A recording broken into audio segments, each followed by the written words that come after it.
in. Oh, perfect. Everybody's in. All right. Perry, welcome to the new campaign. Yeah, very excited. So I won't go into an in-depth recap because I don't want to even try to compete with Flickwitz's lovely letter that he sent. Yes, which I have read in detail. But we ended the last session immediately after the full day of the first phase of the test, in which you, as well as many other would-be monster slayers, had one-on-one fights to see if you were capable of what this job required. Many were not, and they died, including Nordal. Rest in peace. But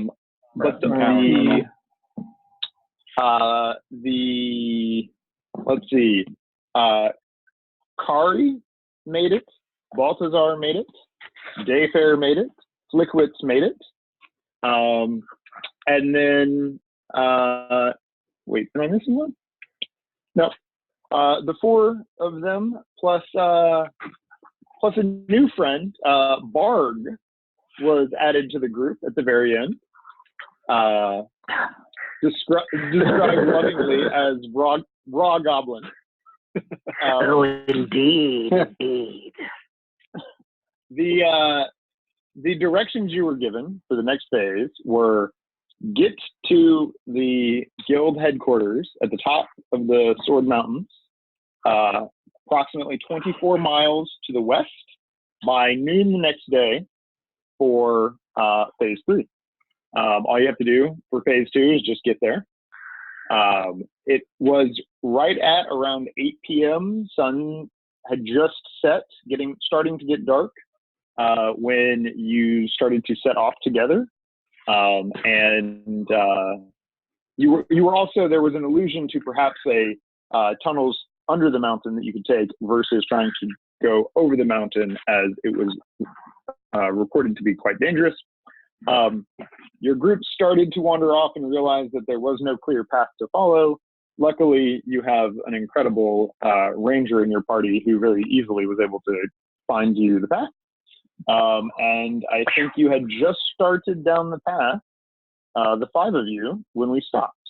Am I missing anything or any questions before we jump in? All right. For me. Nope. My question for you, can you answer me 2 questions? One, what is the marching order as you are heading down this path? Barg always takes the lead. Yes, he does. Great. Oh my god. Flick, are you out there with them? Did you have some specific role that you were... I think the way that I kind of envision is, like, if there's the path that everyone's following, Flick is kind of like bouncing around the path, like, kind of like, just ranging side to side. Maybe every once in a while the group sees him, like, just like zip by, like, just having a grand old time. All right, so we have like a Flick / Barg leadership. Who's next / anybody specifically want to be in the rear? Kari's hanging out in the middle. Yeah, Dayfair will be in the back. That seems to make sense. All right, and so by Barg's way, what does Barg see when Barg looks at Barg's companions? Oh yes. The descriptions are missing in the last video. Yes. Let's go around here. We'll start with Flick. So just like to do it really quick, just young gnome, young for a gnome, with kind of wild, unruly brown hair and wearing kind of like a leather patched together leather hide armor, and with a short bow and 2 swords. Go ahead. Kari. You see a female half orc with gray skin, a long black like braid over a flowing cape, a purple cloak underneath the cape, leather bracers on the wrist, and sort of sheathed at her side, she has a flail, like a little metal ball, and the other chain attached to a piece of wood. Dayfair. Dayfair is like a tall elf, and has like long black hair, like has like armor and a sword that like would have suggested that he's from some sort of like knightly order or paladin order, but it's so beat up and travel stained and blood stained and dirt stained that it's hard to detect that at first. And he has sort of a vacant, kind of haunted look in his face, and is sort of a little bit out of it. Chill. Bard can work with this. Well, one more for you. You got Balthazar, who is Florian's character. I'll let him give a better description when he comes back, but I think the main things you need to know there is a human wearing probably the most average / slightly poor of clothes, who is probably like very black-haired, maybe pale complexioned, and just gives off a general like dark aura about them. Rad. Very good. All right, the next question for you. As you were proceeding forward, again, it's around 8 o'clock. You've got 24 miles to cover. By noon the next day, what travel pace would you like to go at? And at least you really just starting travel pace as you're going through these hills. Your options are either fast, or normal is 3 miles an hour. Fast is 4 miles an hour, but you get -5 to any perception checks you make because you're going really fast. Slow is 2 miles an hour, but you get to use stealth. So if you want to move stealthy, slow is the fastest you can go. Go up and use the laptop at the office, I guess. Any thoughts? And we have 24 miles. You were told that the headquarters is 24 miles to the west. But that No, it's okay. under the mountain path maybe. It's really I don't fine. actually believe that it's safer, but it's more direct, faster. Yes, that's what was communicated to you. That is what we were told. That's what they said. And I mean, at this point, we've gone like a mile or two.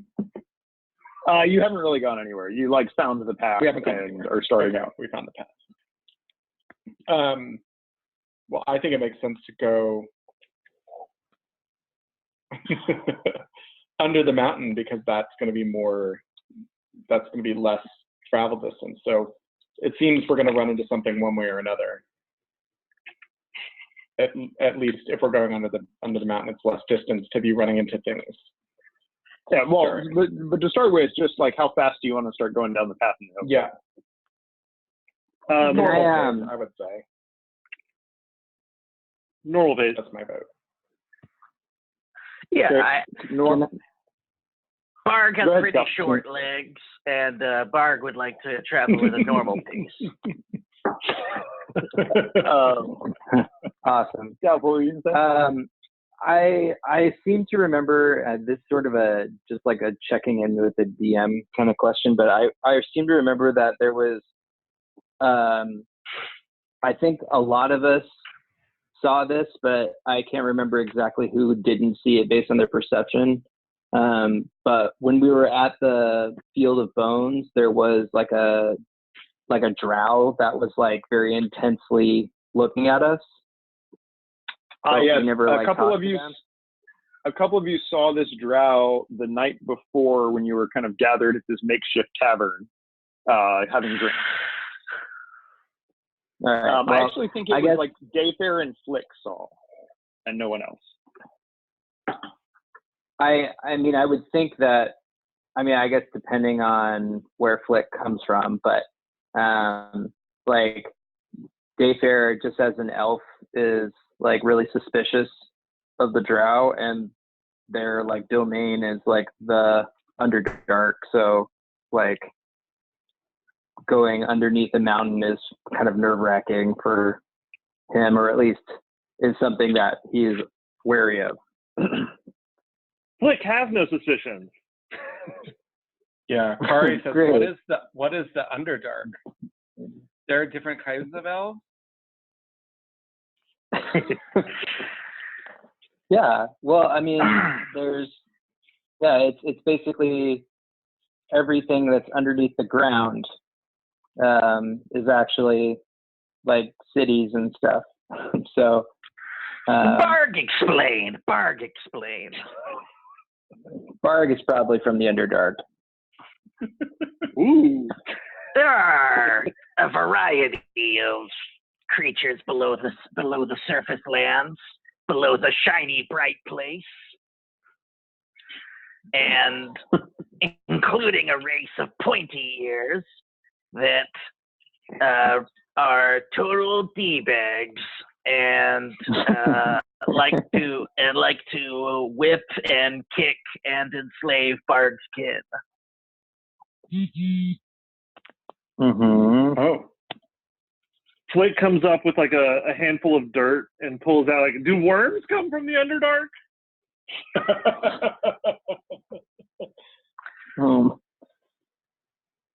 Yeah. Yeah, purple worms. So You know. we'll say this conversation is happening as you guys are moving at a We move normal at normal pace, which is pace. quite easy. Yeah, as an easy pace for continuing this conversation as you're going along. You're starting out traveling through these hills, and as I said, like the sun has set, and it's like dark purple sky starting to get darker. You're traveling across just these like slow rolling hills in all directions.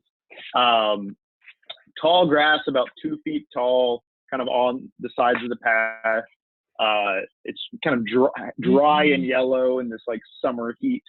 There's a light breeze rustling through the grasses, nice crisp fresh air. And you can see kind of like off into the distance. You're walking towards these mountains, and these hills are over time starting to get steeper and steeper. And after about a mile and a half, the grass has kind of diminished away, and it is more rocky terrain. There's still a clear path that you're following, but you're kind of getting into the foothills. I'm assuming you're continuing down the path until you see something else. Sure. Or until Flip says something. Oh, well, Flake has a rock in his hand, and he's like, it looks like a face. So after so after screwed. So we'll say after 10 more minutes or so, have been traveling for a couple miles now. It is at this point, it is like right as it's getting quite dark. You can see that it is even darker ahead of the mountains in the distance, and in the darkness you can see that there's some lightning crashing, and you can very faintly off hear some thunder. And you're starting to see little patches of snow on the ground here or there, and particular shady spots. Question for the group: everyone has dark vision. Oh yeah. that's However, dark vision still has one downside, which is I think your perception checks are made at disadvantage when you're in dark vision. So you're welcome to not have any torches or do anything and just continue along so everybody can see. but you can't. Everything's in black and white with dark vision. You can't actually see color, and your perception checks are at disadvantage. Have we seen any other parties departing from the arena and heading in the same direction? Like, are there other groups that we can pick up on? Make a great point. Make a perception check at disadvantage.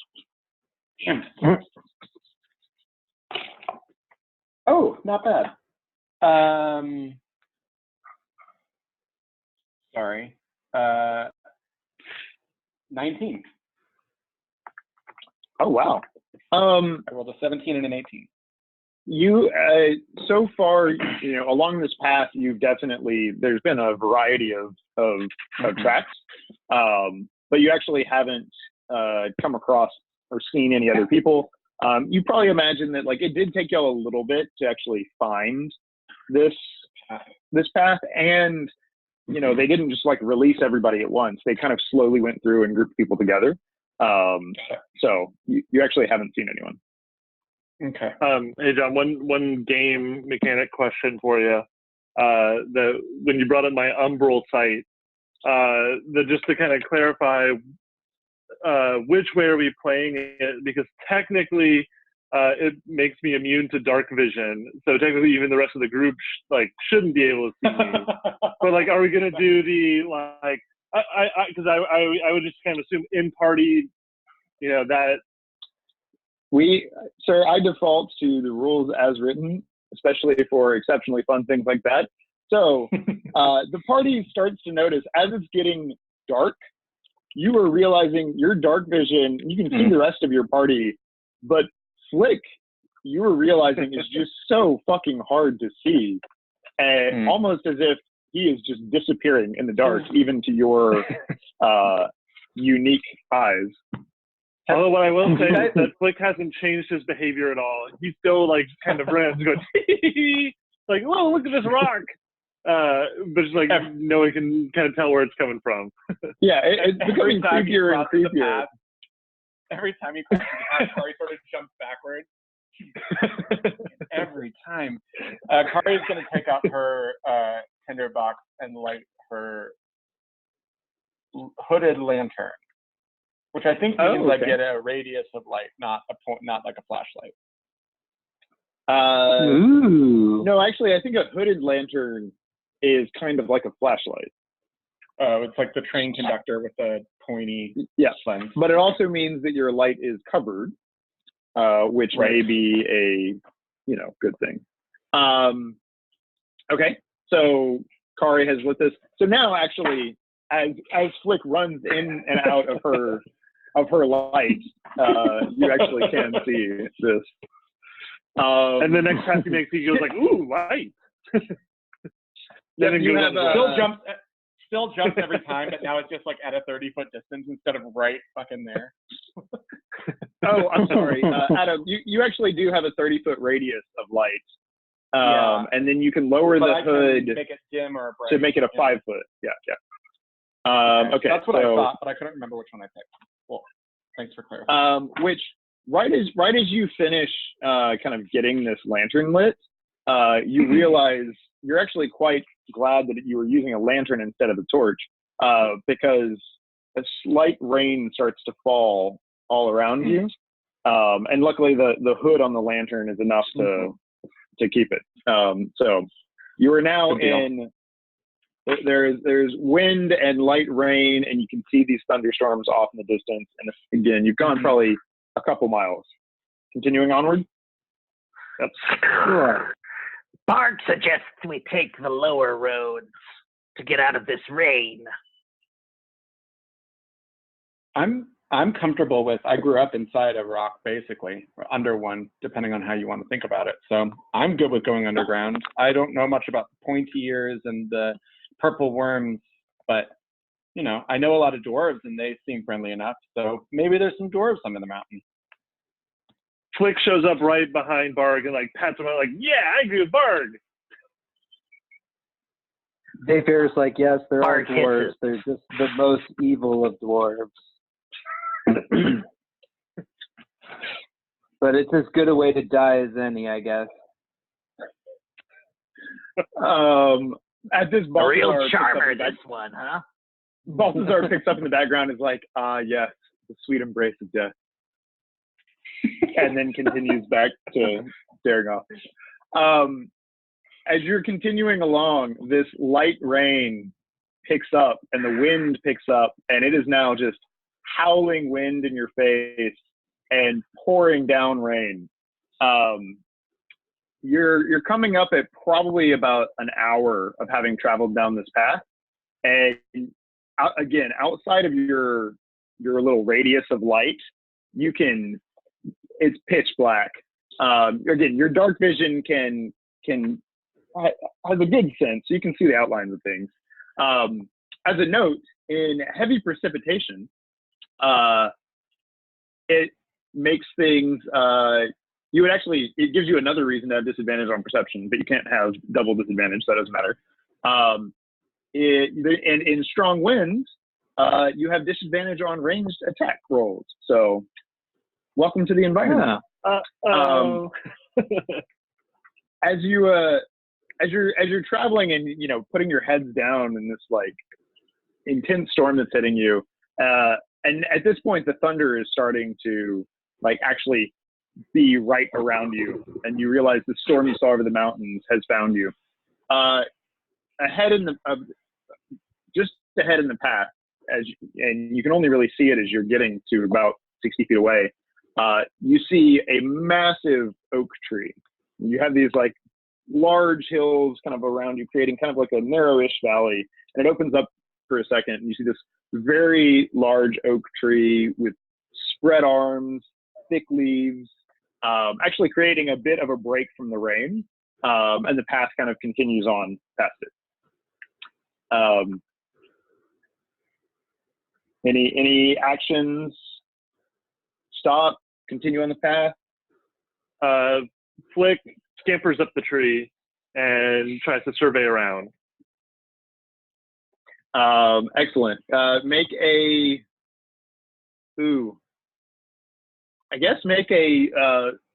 perception check, still at disadvantage because you'll be up there with just your dark vision and the rain and the wind. What's everyone else doing while he scampers up the tree? Just watching. Oh, with disadvantage, that no good. I mean, can I like just sort of like look around, like looking for things that might be a threat? Like around the tree? I mean, just in the general vicinity, as far as my vision allows. Sure. Make a perception check. We'll say also at disadvantage because you have light for a little bit, but outside of like 30 feet, it is just pouring down rain and dark. Sure. What's everyone else doing? Marg is unworried. But Kari is like looking up to Fleck, and it's like, do you want the lantern? I don't know. Can you see? No, it's okay. And then Flick just like kind of like does like a little with the parallel bars like gymnast, like loop and jumps down.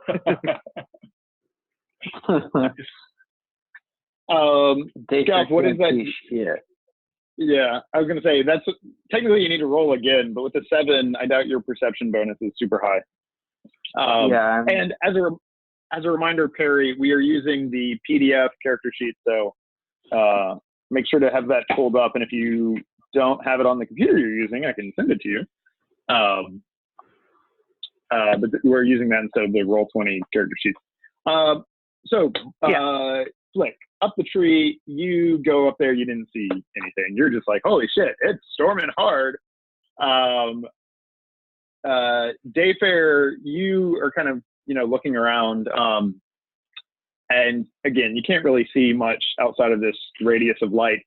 However, you all notice kind of at this point, this figure steps out from behind the tree, kind of farther down the path they came around.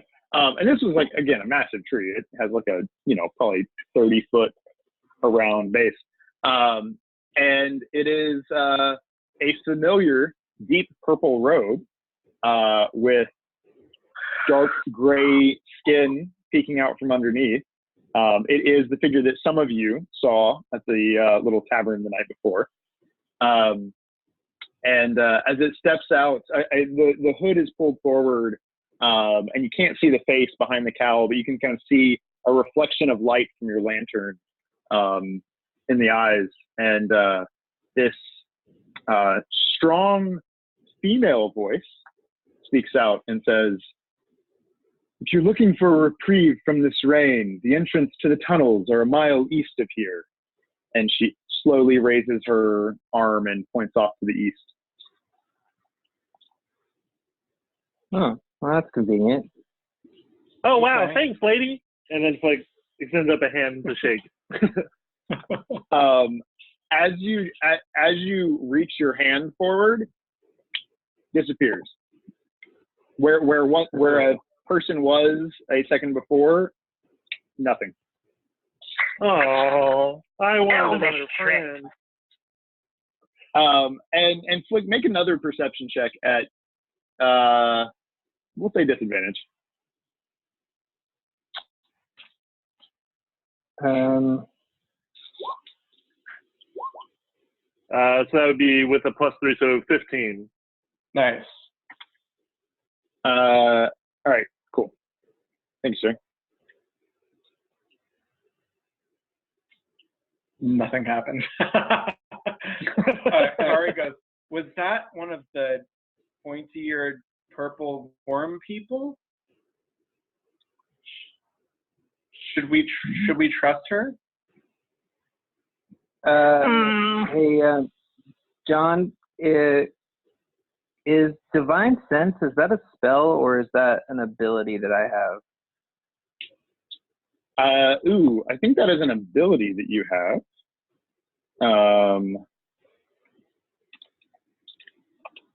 Let's see real quick. This is a good one. Let me also just pull up all y'all's character sheets for fun stuff like this. Because I think it's...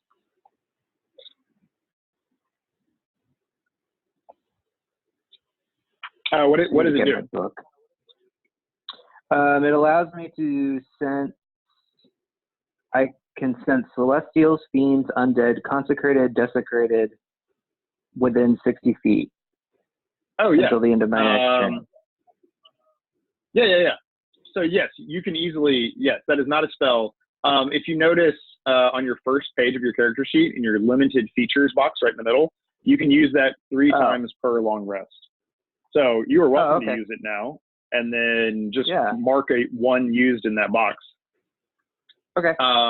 Yes, I will use that to see if what we just encountered was some sort of spirit or something.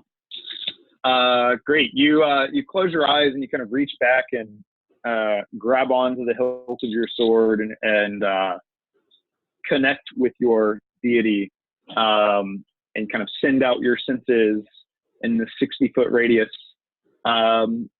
Nothing lights up on your radar. Cool. So as Flick is kind of like looking around the base of the tree, he kind of goes off a little ways in the eastern direction from the tree, like in the way the bow is pointing, and then all of a sudden he kind of goes calm and is like, "Hark, dear companions, there's a trail here heading off to the east in the direction that has been indicated."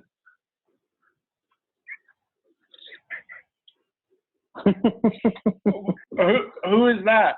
Guys, I think there's another purple pointy-eared thing. And Kari walks around the tree with the lantern and sees Flick and is like, what? Why? And he's just Was like that super you? serious, like, you know, on the ground, like, you know, hand sensing the ground. Like, oh, okay, let's go. Sounds chill, bro. Let's roll out. So you, Flick, you were leading east in the direction that she pointed. Yeah, although I guess is there first a way I can like check to see if I like are they humanoid footprints or? Yeah, they were humanoid. And like or the check like that it is just one. Yeah, and also just go ahead and make a survival check as well. Okay, so survival will be a +3.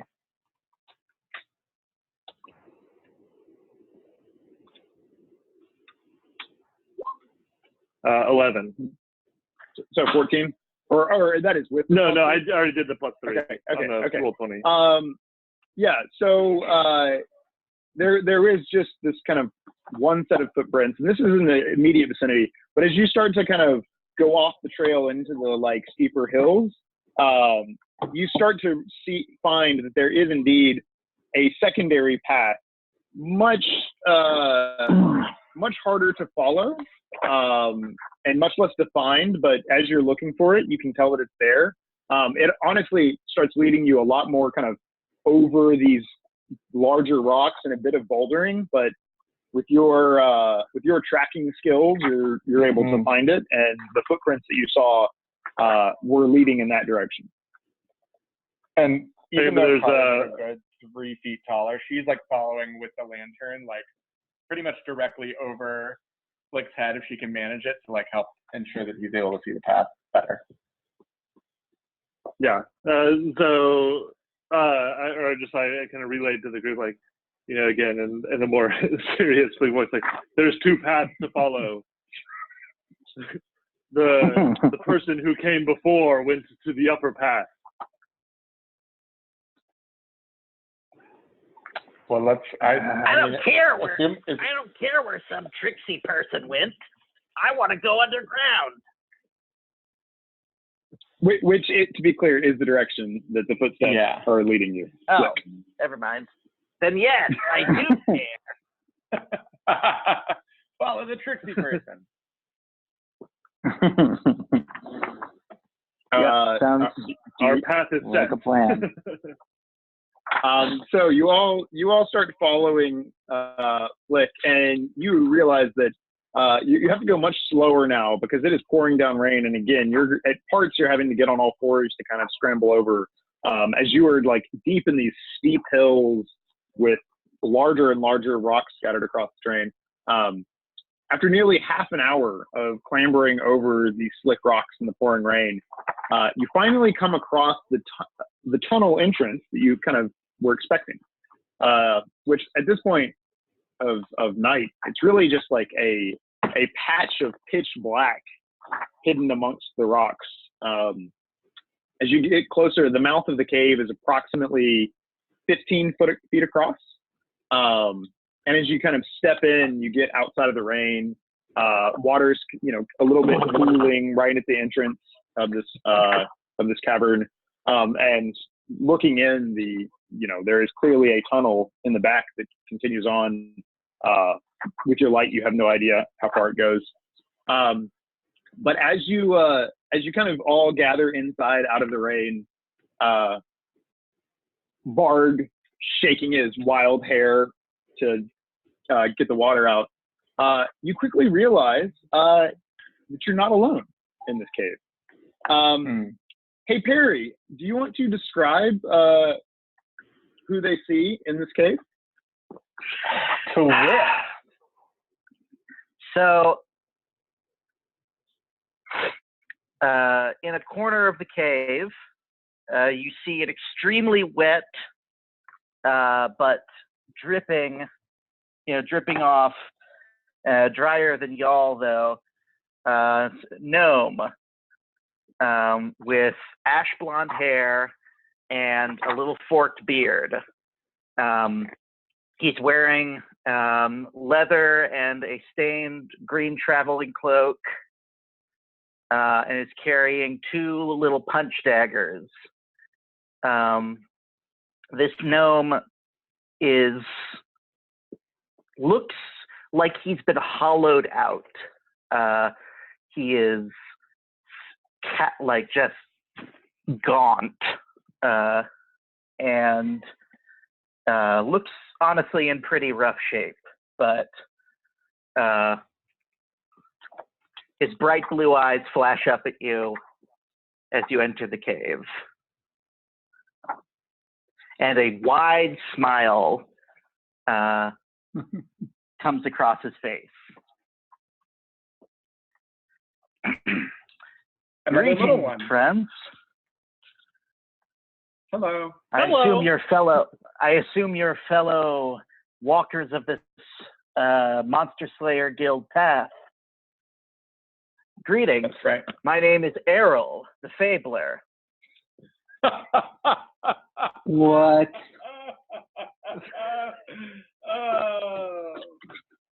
Well, hi, Errol. My name's Flick. Good to meet you. Bard speaks up and he goes, "What a twist!"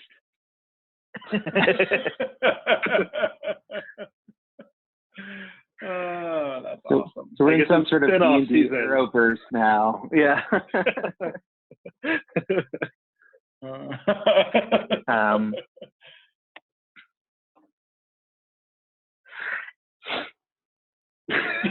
I was separated from the rest of my party. I hope I can, I'm sure I can offer something to your group.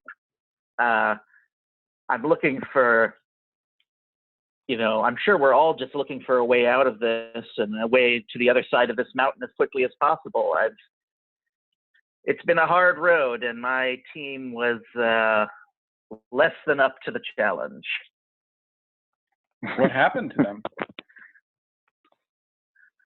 Well, let me double check on that. Insight check. You killed them.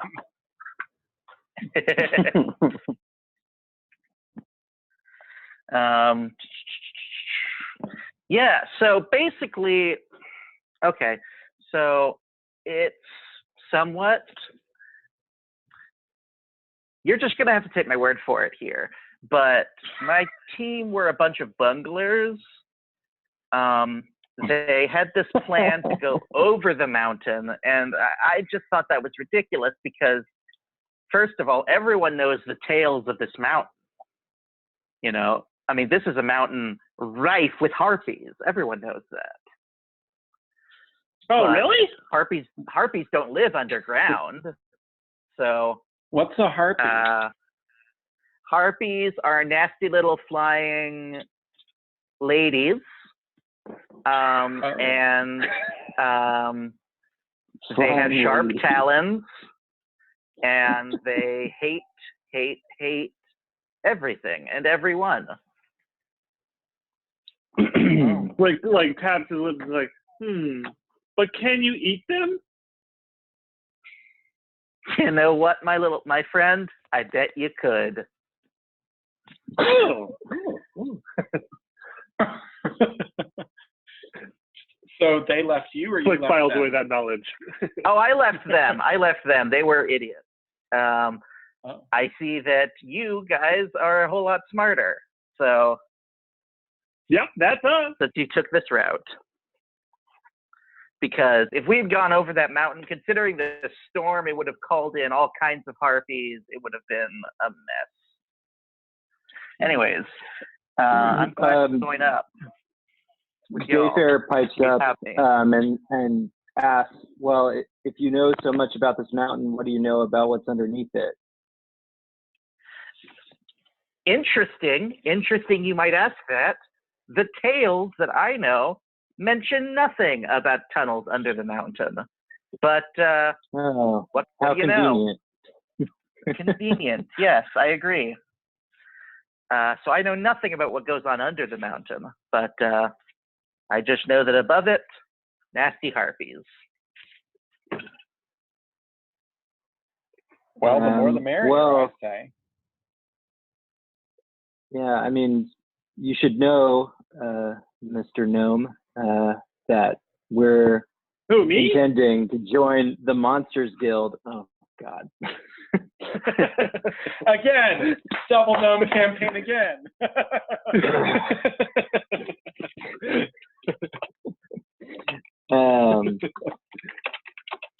you should know that our intention here is to join the Monsters Guild, and if you join us, then you should understand that we're heading into constant battle.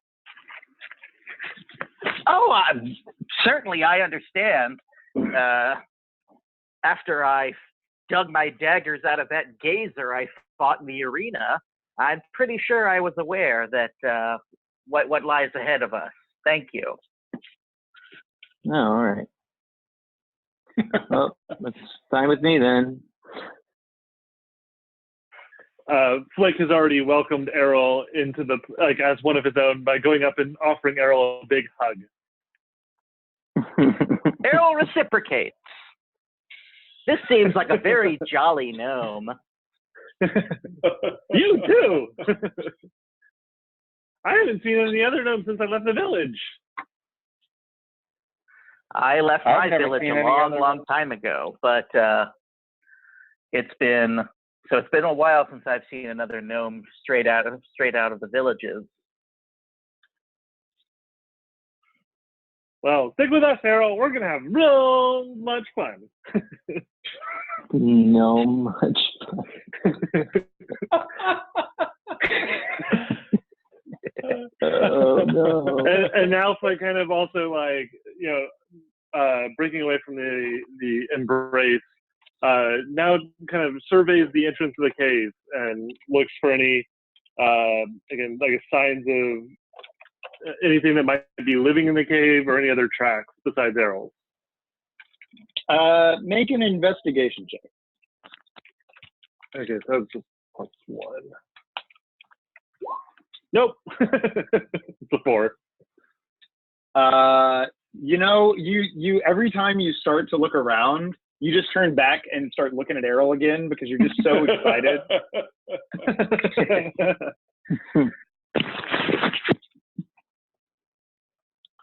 Is there like an obvious way forward in the cave? Oh yeah, I Or mean, just like- Oh, okay. It's like an actual. yeah. As you're tunnel. looking around, essentially, kind of in the back of this cave, it just continues on, and it is roughly a kind of 10-foot diameter tunnel. Rough, dry walls is once you get away from the immediate entrance. Jagged ceiling that you can just see. Again, it's only 10 feet high.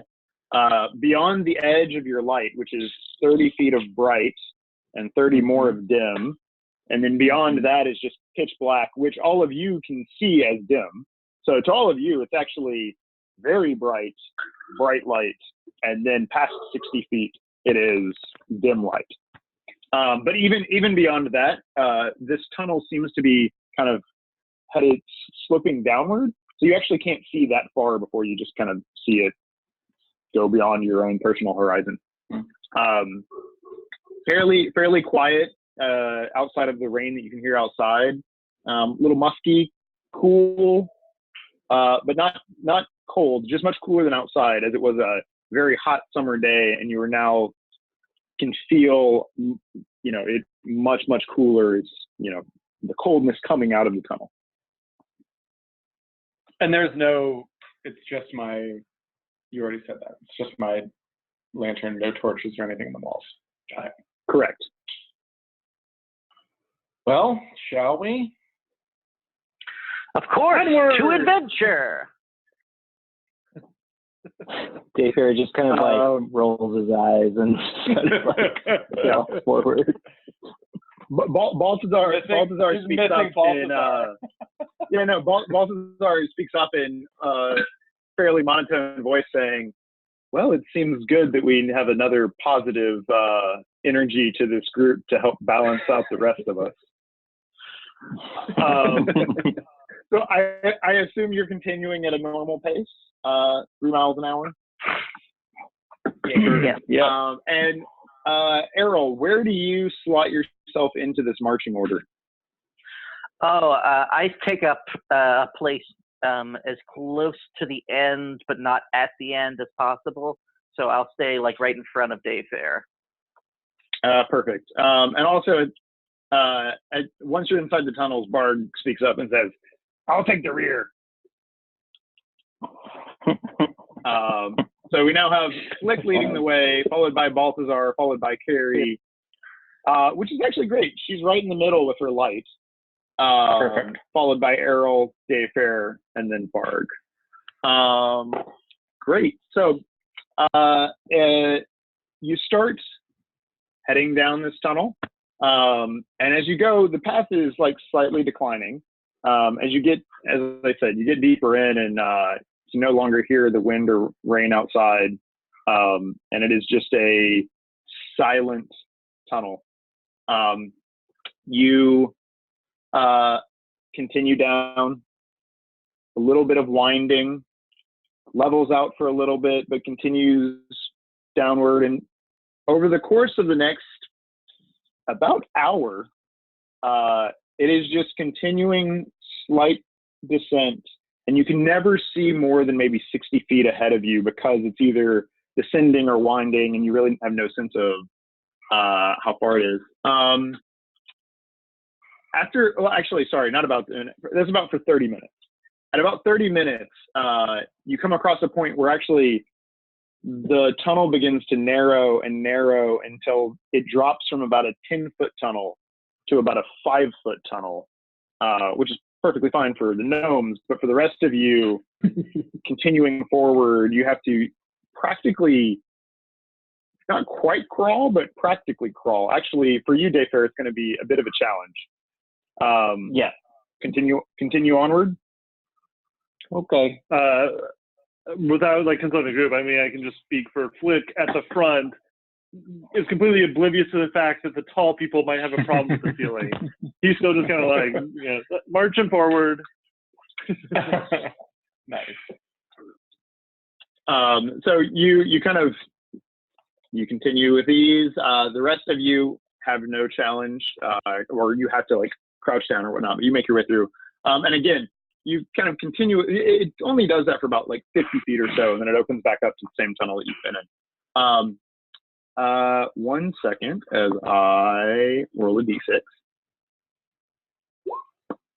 Why? Why, John? Why?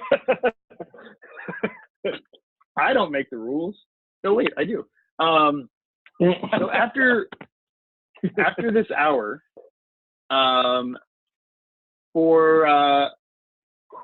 actually, most of you, I'm always going to assume that in a fantasy world where there's no clocks, people have a general sense of what time it is. You would probably assume that you've been traveling for about, from the time you left the arena, it's probably been about 2.5 hours. So you know, 10:30. Yeah, it's probably around 10:30. And your guess would be, somewhere between like 6 or 8 miles total, probably like 3-ish miles that you come inside this tunnel. And at this point, you come across and you finally hit something different. And the tunnel forks, and it has a left path and a right path, both of them continuing straight ahead, but 2 roads diverged under a mountain. You come across this branch.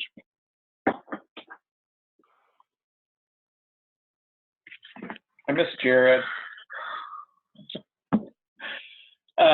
You miss Jared? Nice. Yeah. Like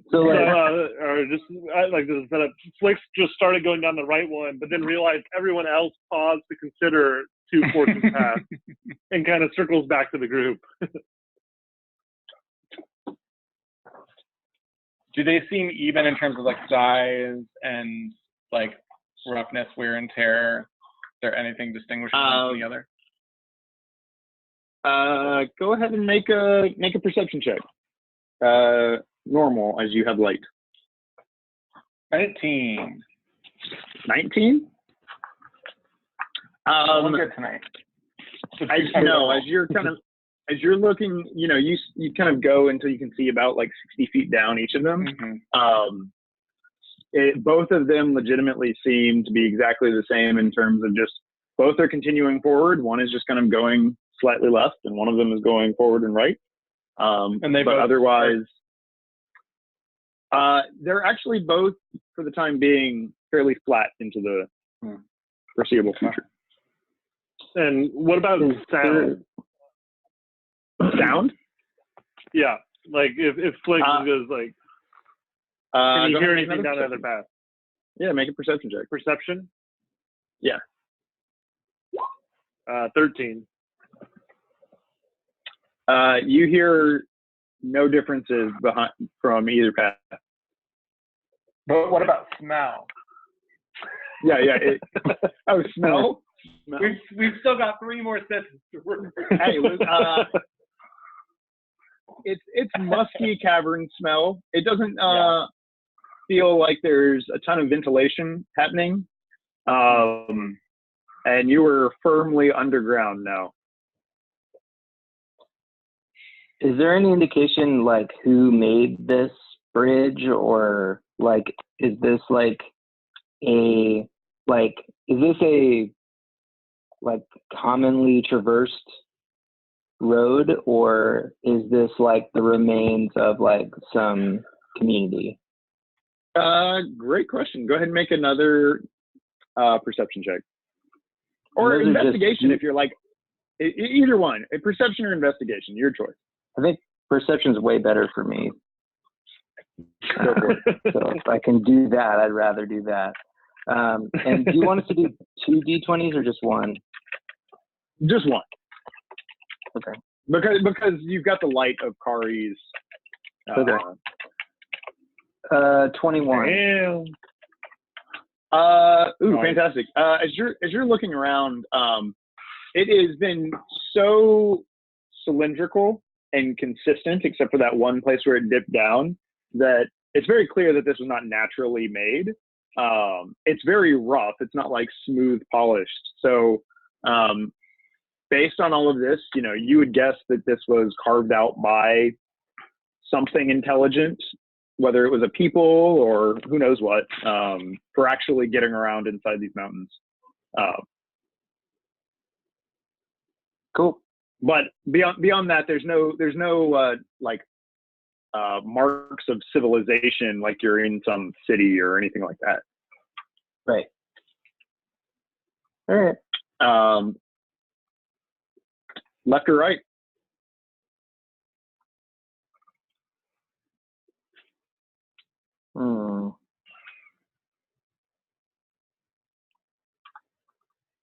Who's leading us now? Flick has been leading you. Oh, right. Flick, your instinct hasn't led us wrong yet. Then to the right.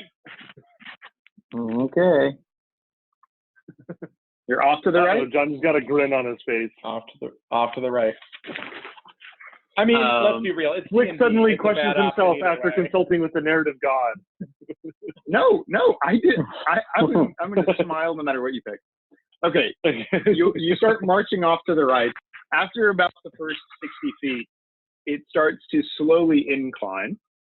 But, not crazy intense you're climbing up a mountain or anything. It's just, whereas before you had been going fairly downhill, you realize you're starting to go up.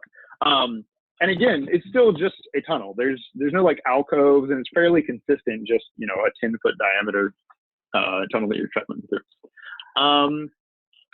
You go for about another 20 minutes or so. So probably about another mile underground. Before, and I'll just go ahead and just share this for everyone. Flick, what's your passive perception? 13. You notice up ahead of you, and again, your light, you have 60 feet of bright light. About 60 feet up ahead, your sharp ranger eyes notice something off on the floor. And as you get closer, you can clearly see, actually everyone can see? Yeah, you can clearly see. You see it first, but the rest of you also see that what a patch of this ground in the tunnel, and it actually covers pretty much the entire width of the tunnel is obviously irregular. And like as you approach it, you realize that this entire patch that's probably about 10 feet across, 10 feet across the tunnel,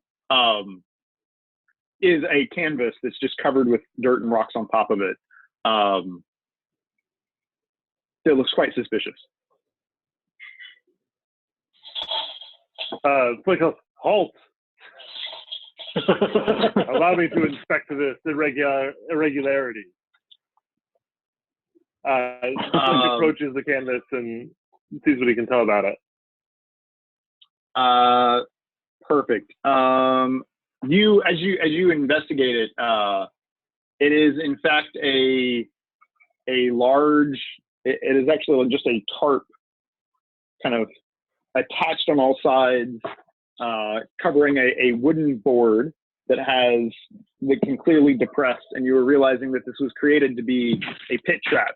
And as you're kind of pushing on it, you realize that if you put any weight on it at all, you would fall straight through. There is a trap here, gentlemen and gentlewomen. Very cool. And you said it's 10 feet deep as well as 10 feet across? Yeah, it's essentially a 10 foot by 10 foot square. And is there still room on the sides to go around it? There is like a little tiny ledge on each side where you could, if you were incredibly carefully, probably like 6 inches on each side, very carefully squeeze by.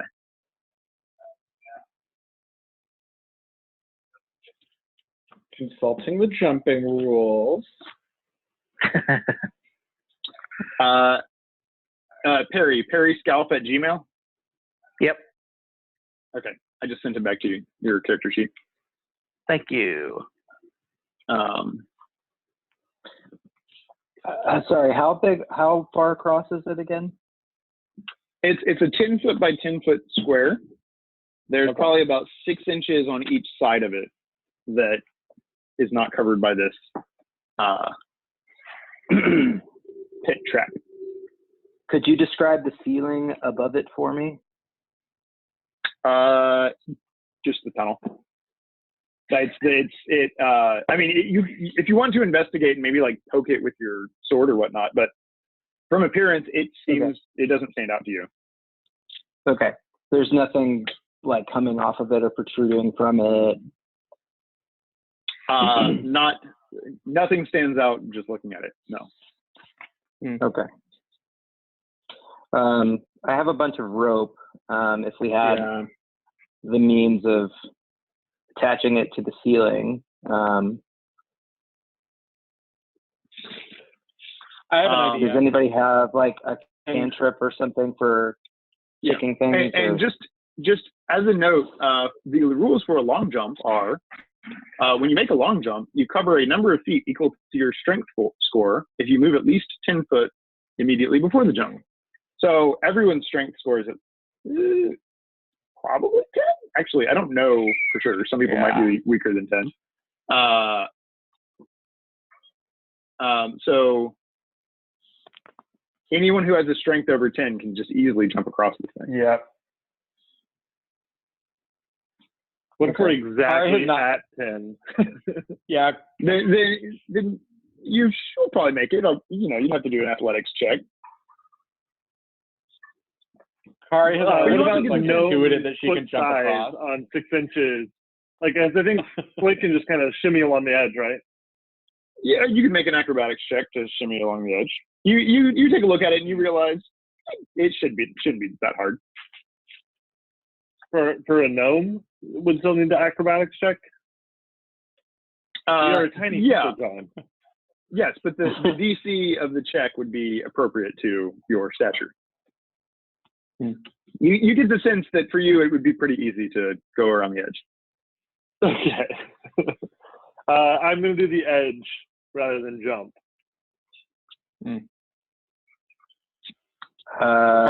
Daker's going to try to jump. Get a running start and go. Yeah.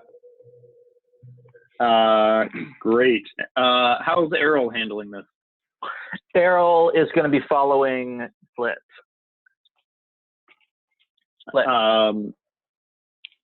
Got it. So let's have, all right. Flick, and we'll assume that it's the same order. It's still going to be maybe Flick and Errol first around the edges, and then Balthazar, Kari, and Dayfair coming behind. You said that one's going to be acrobatics? Yeah, so, okay, we'll have Flick go first. Make an acrobatics check. 18. Oh, yeah, you're practically cartwheeling along the side of this thing. Flicklet Errol. is cartwheeling. All right. Errol, make a acrobatics check. Which, also, as a reminder, in Roll20, over on the left-hand side, where there's all these little icons in the top left, one of them is a dice thing. And so if you go to that and just click D20, if you instead of typing out roll 1d20, you can just do that. Ooh, Oh, natural one. All right, so completely. Is that your first roll of the game? It is his first roll of the game. Completely distracted by Flick's ease with which he travels along the edge of this.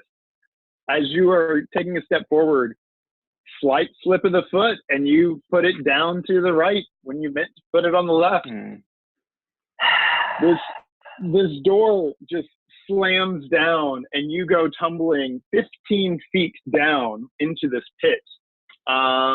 You need to make a dexterity saving throw. Gotcha. Okay.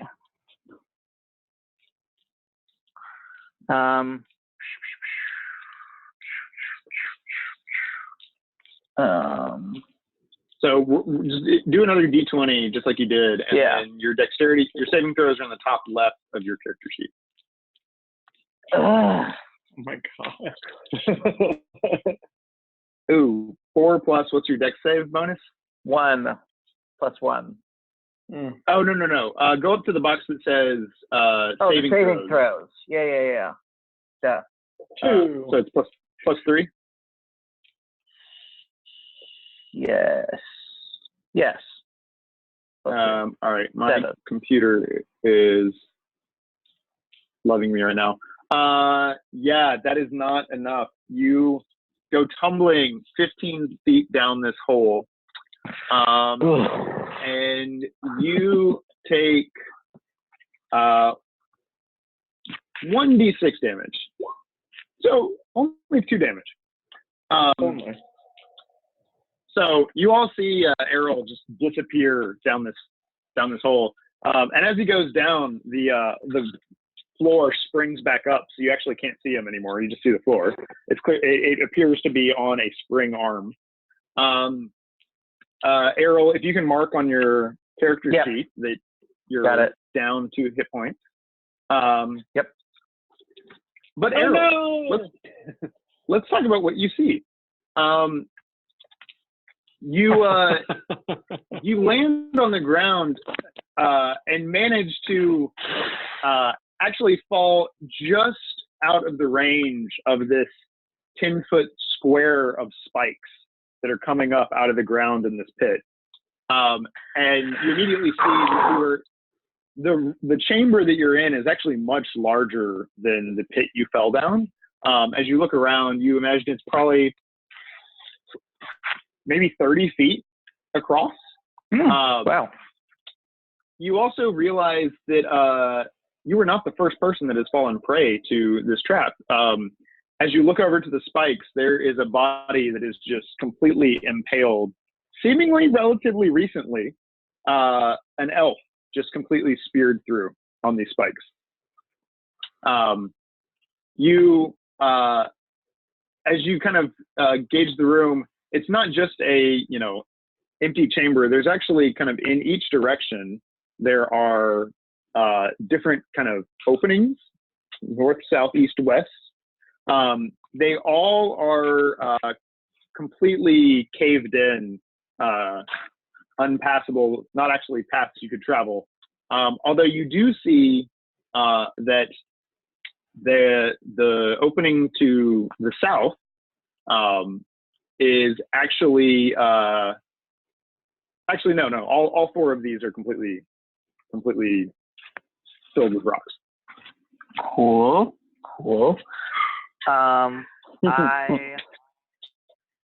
I check the elf. Is the elf within reach? Can I get to the elf, or is the elf in the middle of the spikes? No, it's on the edge of the spikes. You can easily give it a check over. Are you checking for, like, is it alive? Or are you checking for no. I'm it checking has? to loot it. Yeah. Okay. Make an investigation check. Also, what are the rest of you doing while after seeing your new friend fall down the hole? I'm not sure in the order of things whether Kari already jumped across, but she had her 50 feet of rope sort of like slung over her shoulder on the off case this was going to happen. Is there any way to like get under the canvas floor and drop a rope down? Or is it like an actual like floor? Yeah, I was going to ask the same thing. Okay, so right now we have just Flick on the other side. Everyone else is still on that side of it. And as you go over and you're like pressing down, you realize, again, it's made to fall easily. You imagine you could probably, if you could get one person to the other, one of the larger people to the other side and kind of hold it down, they would probably be able to hold it. Or perhaps, maybe even Flick could do it. They could, you could, because you're all here, the other side is here, and the lever and that's is like where this. the falling Yeah. Okay, got it. Yeah. So if someone over here could hold down this platform, then you would be able to lower down whatever rope you would like.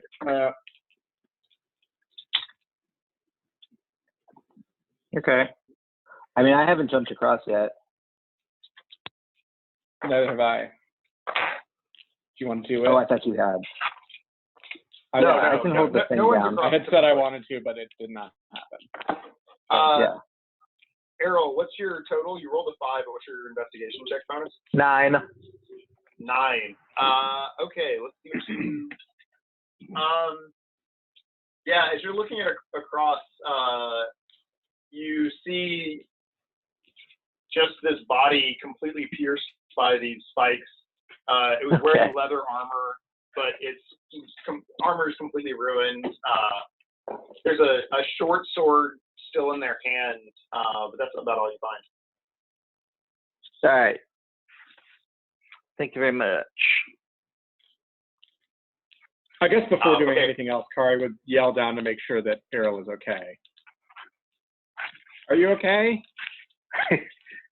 Oh, yes, friend. I am all right. Is there any crazy shit down there? No, there's nothing down here. It's just some spikes. Okay. I think we have. But luckily, I didn't land on them. That's good. Kari is going to jump across the pit. You're going to jump across just to the other side? Yeah. And what's your strength? 14. Okay, yeah, you easily land just right on the other side. And then I'm going to go ahead and try to push the floor down or spring the trap.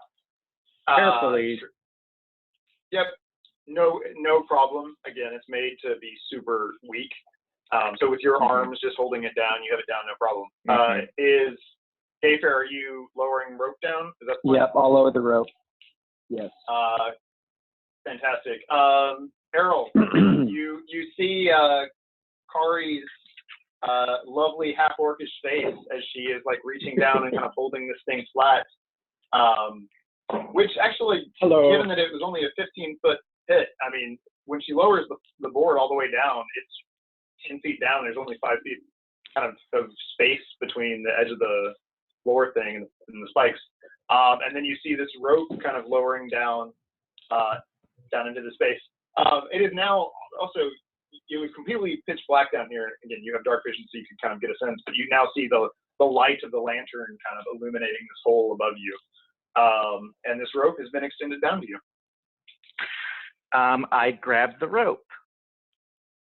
And no problem. Easily just climb up this rope with Dayfair pulling, and you have returned to the surface. Yet again on the beginning side of the pit, not on the other side of the pit, as Dayfair was pre-pit, not post-pit, when he lowered you the rope. Cool. Pre-pit. Let's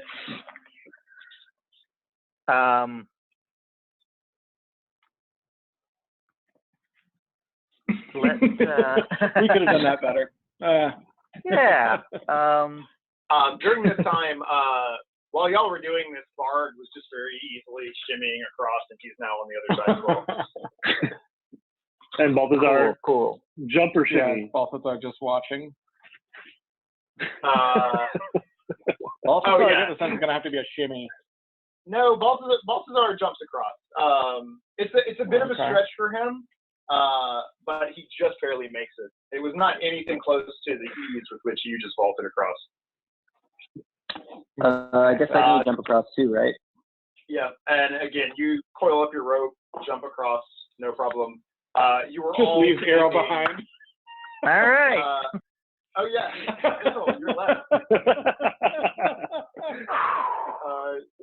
Do another acrobatics roll. Could I carry him across in my jump? Yeah, you'd have to then roll an athletics check. It wouldn't be a guaranteed thing because you'd have a bit more weight on you. All right, my athletics is like I got a +4 bonus on that, so. So Errol, are you attempting again on your own? Or are you jumping on the back of this elf you just met? Kind of feels mean to make him try again. But I'm just imagining, Scalp, if you fail and you both go tumbling down. Yeah. Yeah. I'm going to. What about throwing Yeah. him? You know what? I'll accept Dayfair's offer. Yeah, because I feel like we should have some sort of advantage or something if I like throw the rope to Adam's character. I'm forgetting her name. Yeah. Kari. Carrie. But I'd be able to Alright. like hold the thing down and then. Yeah, and so Hold that it way with if the we other hand. slip, like, there's like at least some. Oh yeah, because I don't need to be holding Yeah. the floor up anymore. Yeah, totally. I catch the rope. Okay, so you throw the rope across, Kari. You're right on the other side. Sort of of like the bring it thing. over the shoulder. It's hot. Yep. So I'm standing at Okay. the end holding the rope like an anchor. Okay, Just in so- case we don't make it Flick doesn't across. really have any way he can help, so he's just like nervously like, ooh. All right, perfect. Go ahead and make an athletics check. I won't give you advantage, but you have a solid backup plan in case you fall. So All right, that works. 21. the rope is completely pointless. You now you are all crowded right on the other side of this pit trap. You get your rope back up. What next?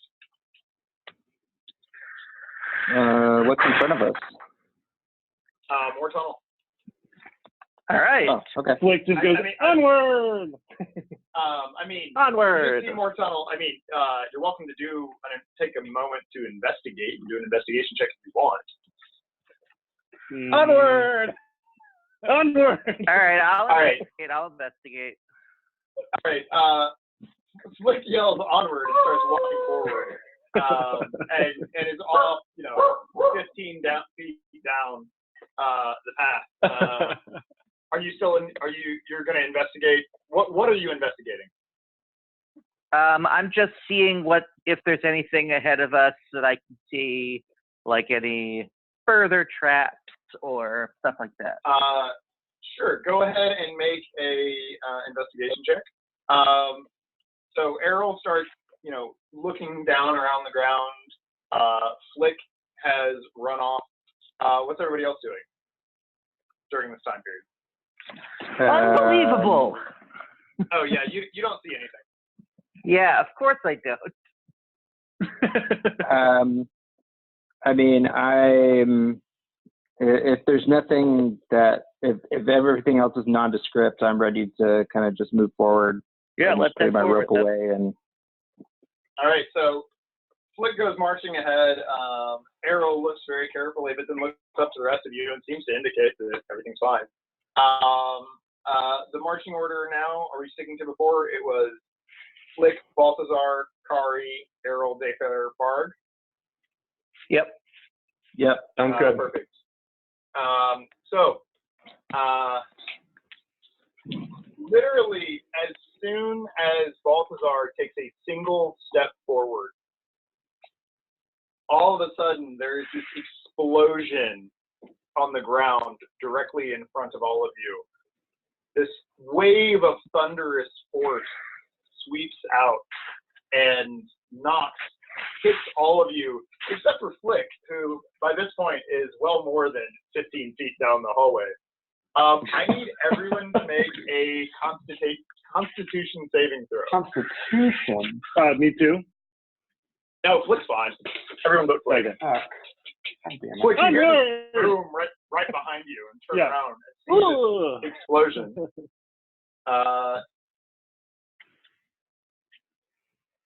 that's just a It's D20. Constitution, so it doesn't matter. Yeah, 11. D20, and then Constitution proficiency is very rare, so I don't. Oh, actually, Balthazar is the only one who has it. Let's do Well, this for good him. thing, because he got us into this mess. Oh, yeah, he's totally fine. Yeah, way to have the absent guy step on a landmine, John.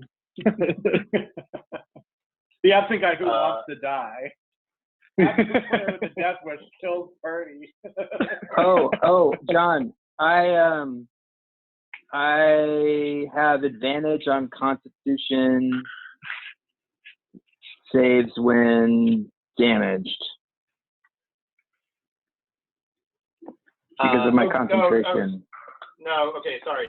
That's the concentration check. That is saying you have advantage on concentration checks, and that is specifically your ability to maintain concentration on a spell. Because every time you're concentrating on a spell and you get hurt, there's a chance that you will lose concentration. Confusing that they shorten concentration and Constitution to CON. Yes. Yeah, that's okay, super so we have All right, so have- yeah, I we have just really got hit. a fail for Dayfair, a success for Balthazar. I'm still, Perry, that's an 8 plus what? What's your Constitution modifier? 1. Okay, so 9, so fail for Errol. Radical. What about Kari? 11. Total? That is a fail for her. So everybody except for Balthazar. Okay, so you all take, how much damage is it? 2d8. Hurrah! Too bad. 2d8 thunder damage. 2 natural That's- ones. Oh, nice. You all take 2 damage. That could have gone real differently. Yeah. Yeah, Hang true on. story. We're not done yet. However, also on a failed save, you were pushed backwards. All of you fall backwards down into this pit trap. I need everybody who just fell down a dexterity saving throw. And I also realized I need to do this all for Barg too. Oh yeah, Barg fails. So many NPC deaths. Oh, God. Do I have some cool monk shit that allows me to do good things on dex saves? Or is that at a higher level? I don't know. I'm looking. All right, what's your total on that roll, Perry? That's a 9. How can I roll 4 twice? All right, you sir are. Oh, Errol, you actually, as you get blown back, you manage to catch the top edge and don't actually fall down in the pit. You are now hanging by your fingertips on the right side. Yes. Dayfair, with your 4, yeah, you fall all the way down. You take a d6 of damage.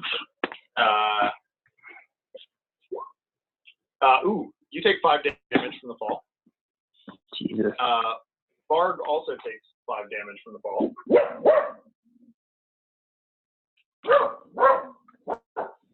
John, Zoom chat for Adam.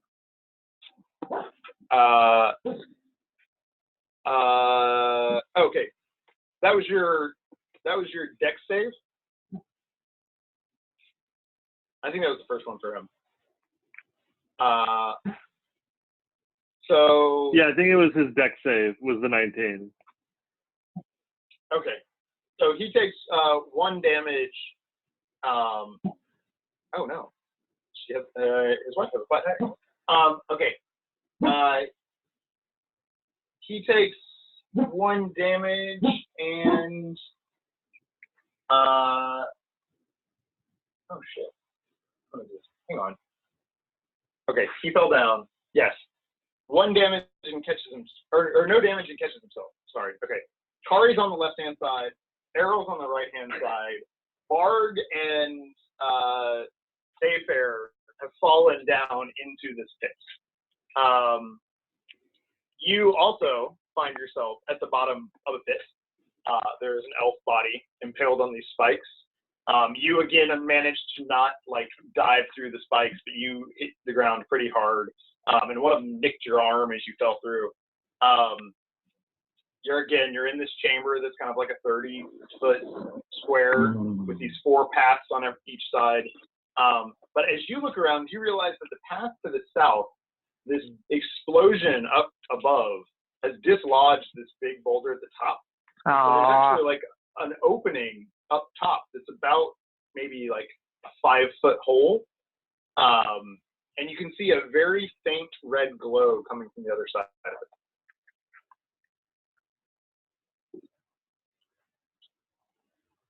So only I can see this? Yeah, it's just you and Barg down there. And Barg Okay. is rubbing his head. Barg. All right. So there's a faint glow coming from like a chamber that is clearly on the other hole, or is it like the rock is glowing? No, it appears that there is some length of tunnel on the other side of this thing. From where you are over by the pit you fell through, you have no idea if it's a foot or 100 feet, but you can tell that on the other side there's a very faint red glow, because otherwise it is pitch black down here. Okay. Can I reach it? Oh yeah, it's you can walk 20 feet across this little chamber you're in and go investigate. All right. Yeah, I'll go do that.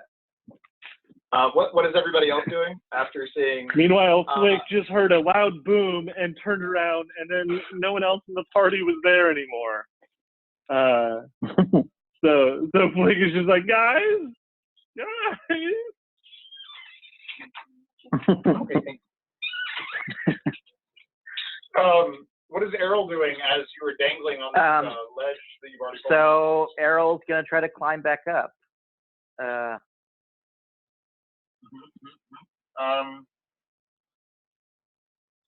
you climb back up with no problem, and manage to find yourself on the other side of on the preferred side of the pit again. Which side? Yeah. I'm gonna assume Kari does the same. So once again, everyone's up top except for Barg and Dayfair. All right, Dayfair, you said you went over to investigate? Yep. You can see that on the other side, you have to climb a little bit over some rubble to kind of peek. But there's this hole that you could fairly easily get through. and beyond, there's probably 25 feet of tunnel.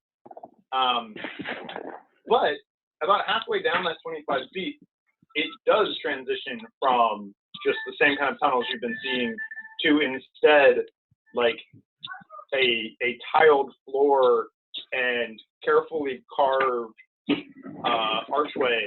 And there's actually a large stone door that's there, and it is just from underneath the kind of seams of this door is where this red glow is coming from. Okay. That food is not something you're going to be able to eat. Perry, do you mind muting yourself real quick? Sure.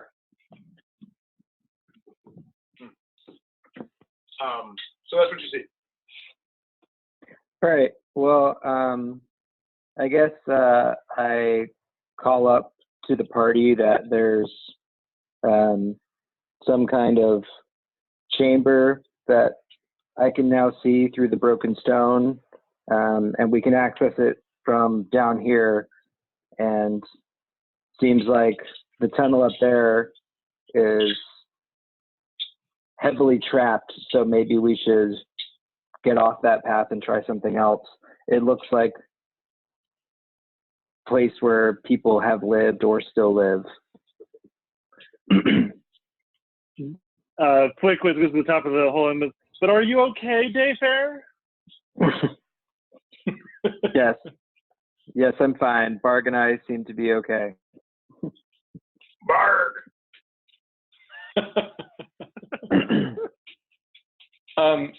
I had to, Lindsay got a flat tire, so she was calling me to ask how to access her spare, which was fun. So I missed everything after I had to make that deck save. Am I also in the pit with people? No, you actually caught yourself on the edge and were able to pull yourself back up quite easily. Yes. And technically, I mean, sorry, people in the pit. Everything I described to Dayfair in the pit is actually information you don't know, so that doesn't really matter. Right. So that's nice. But he did just call up that there's stuff down there. He seems to have found something down there, and the up top seems dangerous. Cool. Do you think that there are like purple worms and purple dwarves and purple elves down there? Like, how much? It's 15 feet down to the bottom of the pit? Yeah. Okay. Yeah, I mean, I just say like I can't see any living beings, but there seems to be a door and a whole room through this wall. Okay. I'm good with whatever. Let's go. Flickwood says, "Into the pit!" And not like, recklessly so, but like kind of like, gets onto the wooden door and kind of like slides down. Make a time for butters check. While you're rolling, luckily, Kari has never seen a gnome before, so she just assumes like gnomes falling into 16. the thing, and she had like gone to like take the rope off and like help you down, and it's just like, okay. Yeah. Instead, you see Flick say "wee" and jump down this thing, and he's so light that it goes down, but not all the way flat. And as he gets to the bottom, just jumps off, does a little somersault, and lands nowhere near the spikes. Totally fine. Like visible confusion about the dichotomy between like falling off a ledge into a pit and then doing that. Like, okay, all right. Errol, what's your strategy? Let's see. I'm going to.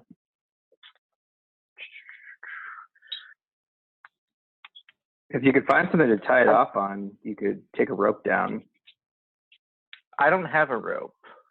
Yeah, are you on Kari has a rope. We're all still on the same side. Yeah, I'll let you down. The rope that I was preparing to let Flick down on, I now sort of like extend to you, confused. Like, are you also going to do a trick? I.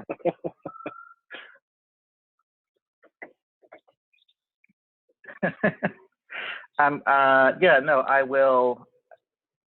what the heck, Errol's game. Yeah, Errol will go down with the rope. Using the rope. Easily, just climb down. That leaves Kari and Baltazar up top. Baltazar looks over at you, Kari, and says,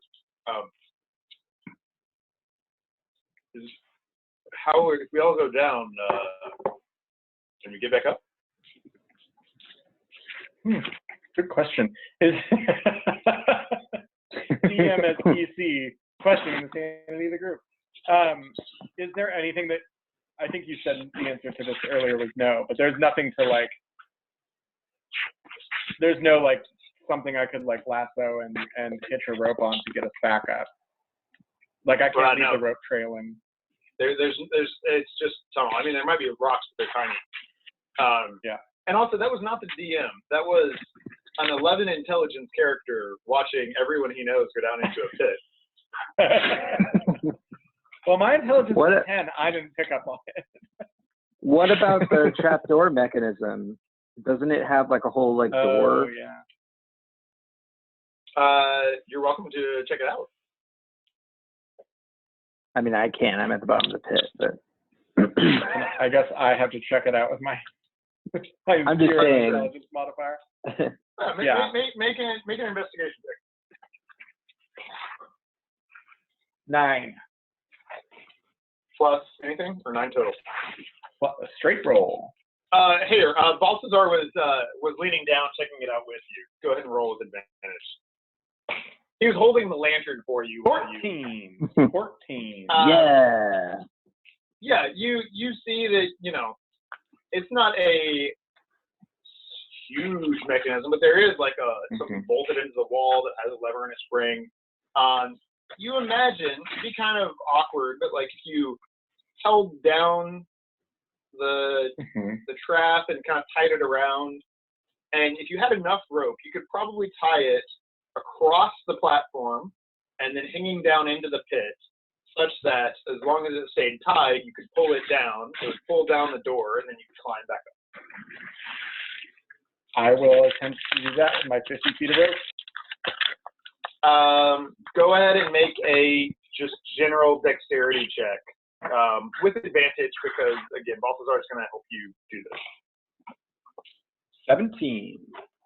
Oh yeah, that's you get this tied. It's not the most elegant knot, but it'll do.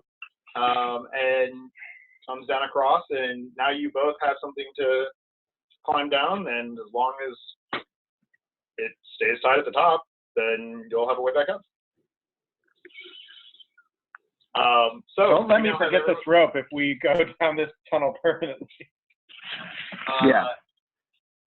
You now have everyone down in the pits. Once everyone's down there, again, there are these spikes directly beneath this hole, and impaled on it is this elf. The blood is still fresh. It is not actively pouring, but there is just a pool of blood on the ground underneath this impaled body. And then there's these 4 cave-ins. All of them are blocked by boulders except for this one to the south, and you can all see this, like, actually, you can see this faint red glow until you get down there with the lantern, and actually, it's so faint that with the lantern light, you actually can't see it anymore. What's everybody doing now that you're all down in a pit together? Kari turns to Errol and says, does the elf have any what? Gear? Make an investigation check. Ew.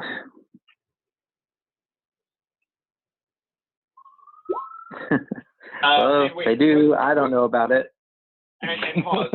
Would anybody else be? I will let one other person, if they were actually like their character, would go investigate it. One other person can go look. I'm not going to let you all just go through and roll, but everybody roll. Is anybody else checking out this dead elf? No. No. Kari looked to Errol and was like, "You said there wasn't anything down here. This is gross." I imagine Baltazar's obsession with death would mean that he would absolutely go check out this body. Yeah, good call.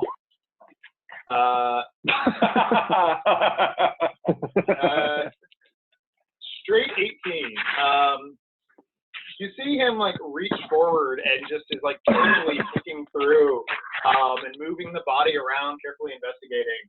And as he kind of like pushes it up, he like pulls out from underneath, and kind of holds up a long bow covered in blood, kind of drops it, a quiver with a bunch of arrows in it that was with it, and kind of drops it down. And also kind of sees over on the other side that there's the backpack of this individual, and starts just kind of like pulling all this stuff out. And he does pull out the actual pack of this person, and it is a Dungeoneer's pack that has a whole bunch of random adventuring gear in it, and you know, a crowbar, a hammer, some torches, some rations. Is there rope? More rope. There's another rope. More rope. A water skin. Yay! And then he also picks up and pulls off a pouch off of the elf itself and kind of opens it up, pours out 10 gold pieces in his hand and says, and kind of drops them back in and like puts it in his own pouch. Cool. To answer your question, Kari, when I said that there was nothing down here, I meant there was nothing worth reporting. I don't like to disturb the dead. It's a good rule. Fair Hey, enough. John, on the like for arrows on the quiver, is there a max capacity? Like, is it 20 that I start out with, or? It is 20. So a standard quiver can hold 20. You're welcome to throw, you know, you could have another quiver like in your backpack with backup arrows if you want. How heavy is the quiver? Or is there even a weight to them? There might not be a weight. Let's see. I have a item quiver. It's 1 pound. What's my current weight at? You're probably I would imagine encumbered when wearing your backpack, as most people are.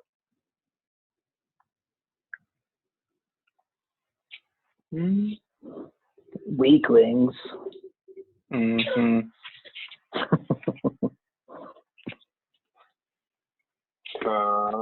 Kari's gonna. Or is there not, or like on this like fancy doodad sheet? I mean, I see where my equipment is. Is there any way to get the weight easy? Yeah. So if you actually look down at the bottom, it says subtotal and it has a number, and that is the number in pounds. So looking at yours, like I think your total Wait, weight. each ration is 2 pounds? I know, right? Fucking fucking heavy. bullshit. That's some BS. Like a canned They're turkey. not. Yeah. It is not an MRE. They're not backpacking. Looking and here, just because this could be helpful for everybody, I'll just go pull it up. So you are currently, your weight is 110. You are encumbered at 51. So you are absolutely encumbered. Part of it is because you're carrying 10 torches that you're. 1,000 torches. Oh, I thought I jettisoned all the torches. I mean, plug it in. Or like I had mentioned it when we were talking, like, or actually, so what you see now is like just like this is just like, what do I need these for? It's like tossing torches around. Yes, and so I find it to be these little dashes to say what's in the backpack. So if you just take your backpack off, you'll drop 84 pounds and you'll be left with 26. Yeah, So but like again, I have the Umbral site, and like I guess I bought, or I'm imagining now the like Flick in the store bought this backpack that he didn't know what was in it, and so he's like, "What are these?" And he's like throwing the torches out. He hands the hempen rope to Kari to replace hers.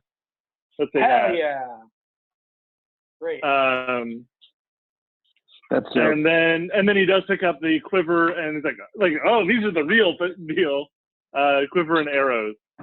Cool. If you actually, on that side where it says backpack, if you just type dash space quiver and hit enter, the sheet should be smart enough to add the weight. And then same thing with like arrows. It's a Dash pretty quiver? nifty little sheet. Well, I mean, you can just type in quiver, but if you want to like put it over on the side with the backpack, so it's in the same column, and you're clearly indicating that you're keeping it in your backpack. It wasn't smart Like enough all to do the it other automatically, but I'll get it. It might be weird. Click in another box and then click out of it, and then it like pulls it in sometimes.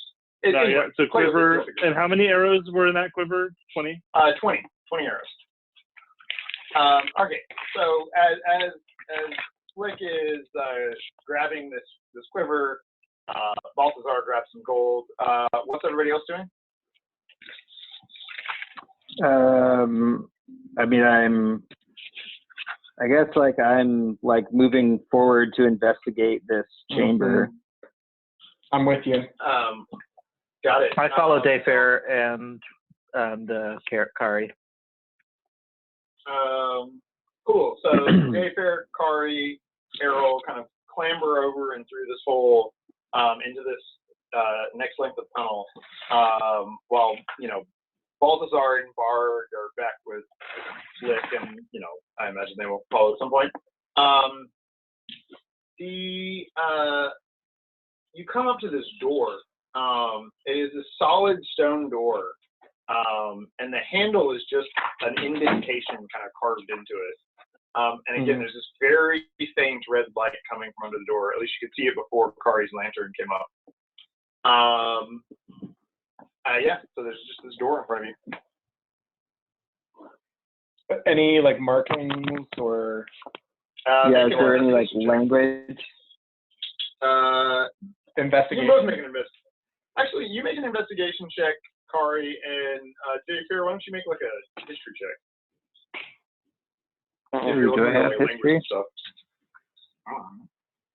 Ugh, both of them are Also- -1. Yeah, for things like this, feel free when I throw out a skill to use. If you have something else that you would like to use and you can actually make any sort of rationalization for it, I'm totally open to like be more creative. John, I think my macro's hacked. I've rolled a 4 3 times. Do it one more time and just see what happens. Because that'd be hilarious. Oh, God damn it. And Adam, what was Kari's investigation? 3? Oh yeah, it's just this big dusty door. Looks old. Has a handle. Okay. Can I make a history check on it? Sure. And that's 17 with my +5. Oh yeah. As you're looking at this thing, it is very old. It is ancient.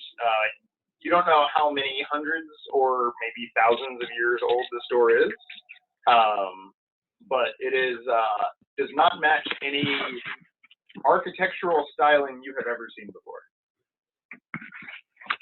Radical. This doesn't match any architectural styling I've ever seen before.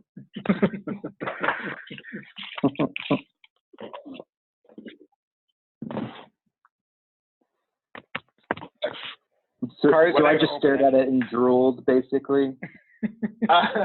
You were just like, yeah, it's old. Yeah. An old door. But nobody's been able to identify any language. No. And yeah, no, there was no language on it. Okay. Is there a handle or? Yeah, there's a Like a handle that little, it's like an indentation like carved into the door. Like you can reach your hand in and pull. Mm-hmm. I'm All going right, in. I'm opening it. You're All reaching right. forward to open it. Make a strength check. And Fuck.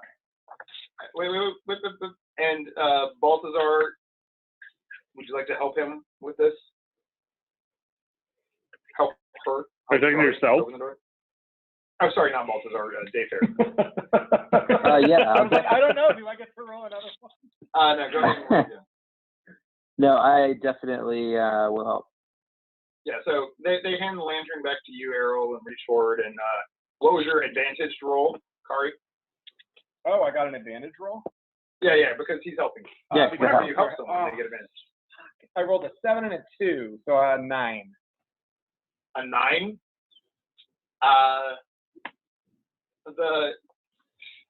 You're just pulling and pulling, and it just isn't budging. Errol, will you make a strength check for me? This is, I'm just going to say right now, not my field. I will help out if the group demands. Can I not take a swing That's at it? 7. Well, Do I get when you're helping advantage? when you're helping someone else, Scout, you were foregoing your role to help them. So the three of you are now all like tugging on this door. Flick, go ahead and make a strength check. Oh, no. Eventually, somebody has to roll more than a 10, right? So just like the straight raw strength, right? Yep. Yep. the three of you are all tugging on the door, and then Wow. 2 more little hands reach up, and this is just enough to break through, and you all tumble backwards as the door comes tumbling. Or I like to think like Flick just walks up casually, like, "Oh, what are you guys doing?" And then just like gives like a little bit of a yank, and it's just like. We loosened it up for you. As you all, right. Okay, you now have this door open, and you can see this decent-sized chamber on the other side. Who's leading the charge in? Onward! Yeah, I guess we'll let him lead. Lucky little Flick goes marching into the room. What you see is a square chamber. Again, large, old, really dusty tiled floor. Similar, actual flat carved walls. Everything is covered in an inch or more of dust. It is just clearly this door has not been open for a very long time. As you walk in, you immediately see ahead of you to the right is what you imagine is a workbench of some sort. There's some sort of stuff, metallic and glass stuff on top of it, covered in dust. But immediately, like, you get distracted from that because to your left, there's another desk with what seem to be stacks of books. And as you look to the left, you see that the glowing red was coming from this desk. And as soon as you walk in, it fades away. And there was something on the desk that was glowing red and is no longer. You also see that right on the floor in front of this desk is this slumped pile of bone skeleton. And similarly, in the far corner, so if there's a square, you came in here, workbench is here, desk is here, and the other kind of empty corner is another pile of bones just kind of slumped up against the wall. There's dead guys in here. That seems to be a running theme today. John, can I do my divine sense again? Yeah, you can. Go ahead and mark another one of it. All right. And can you tell me, here, let me just look at what it specifically says.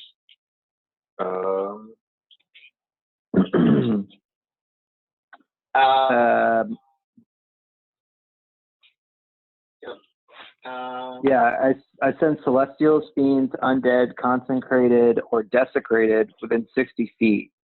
And I can sense the type and location if it is not behind total cover. Yep. There you go. Or is this in the Zoom chat? All right.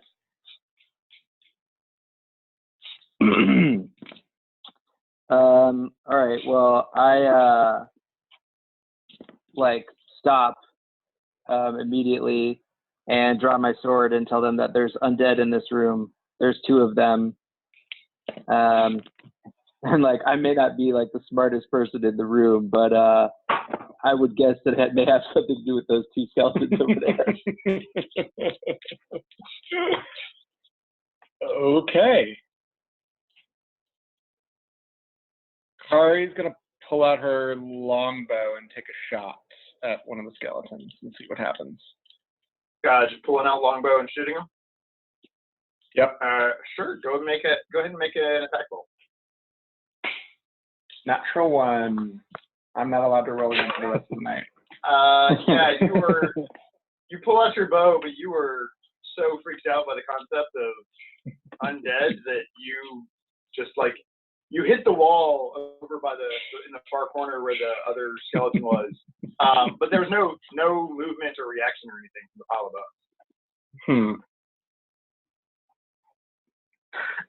I cast Mage Hand and I poke one.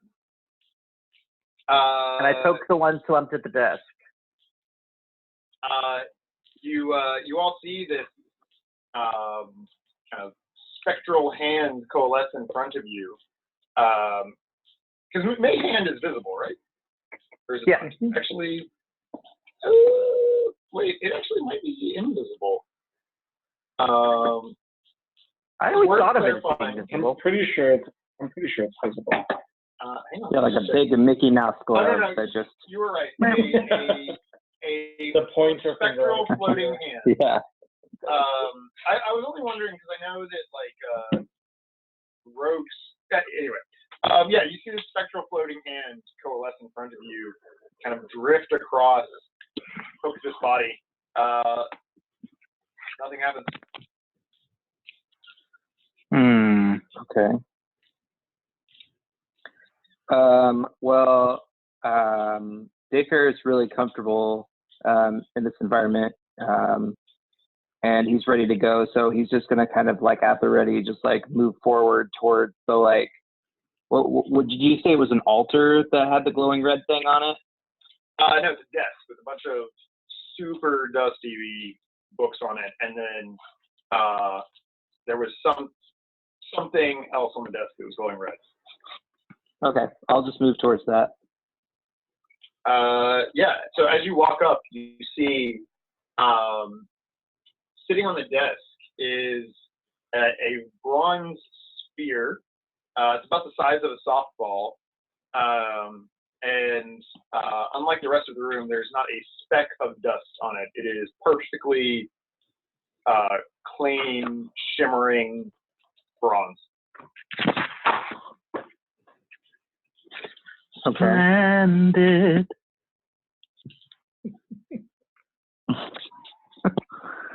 Can you have your little Mickey Mouse touch that thing? Is that a good idea? Probably not. How close is Dayfair to the? How close is Dayfair to the sphere?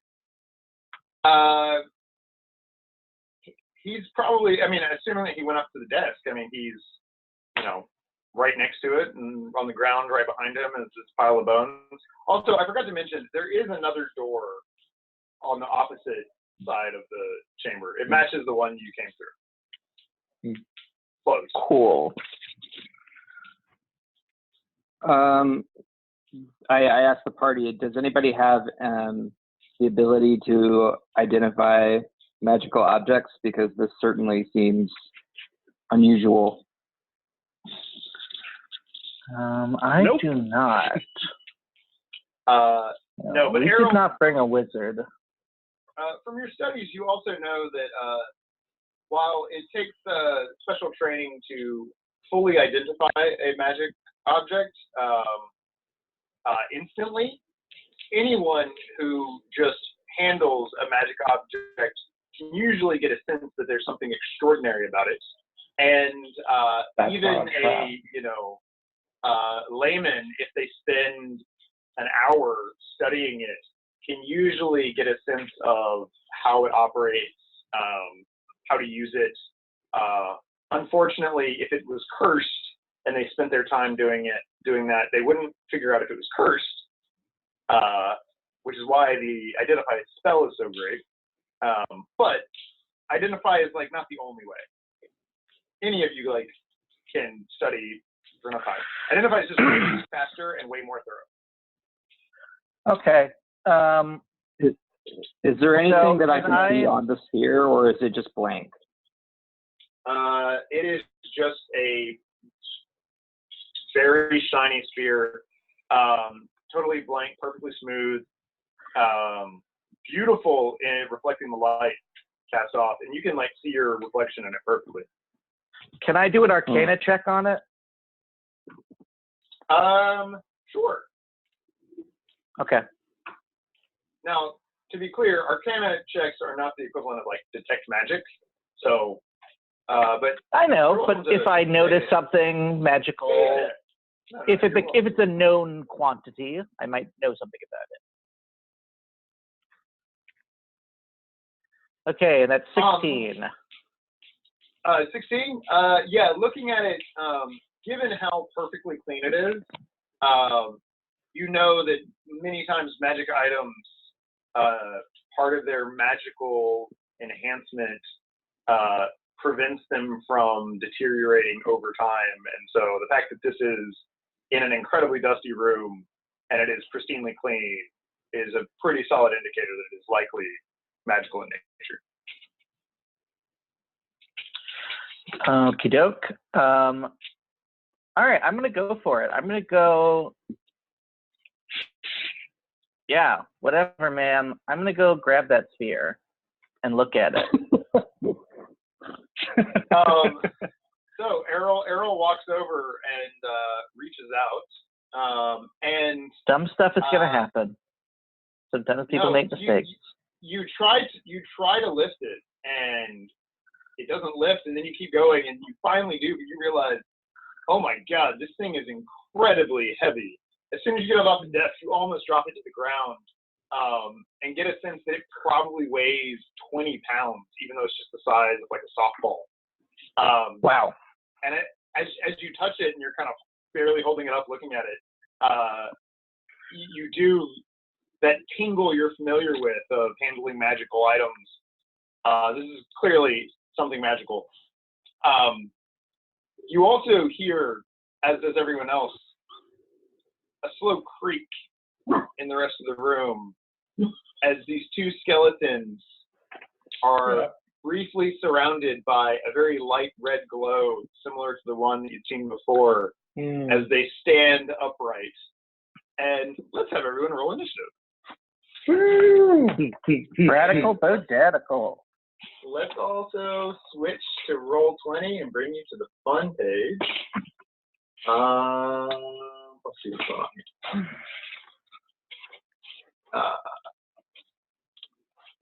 And actually, at this point, that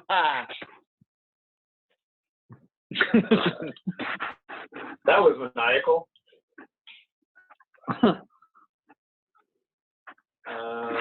Carrie's just making up for his natural one.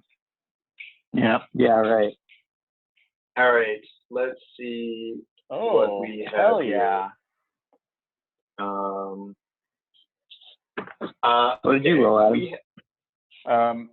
I got a 6 + 2, 8. All right, we had, and hopefully everybody can see what they need to. So we have Dave Fair right by the desk.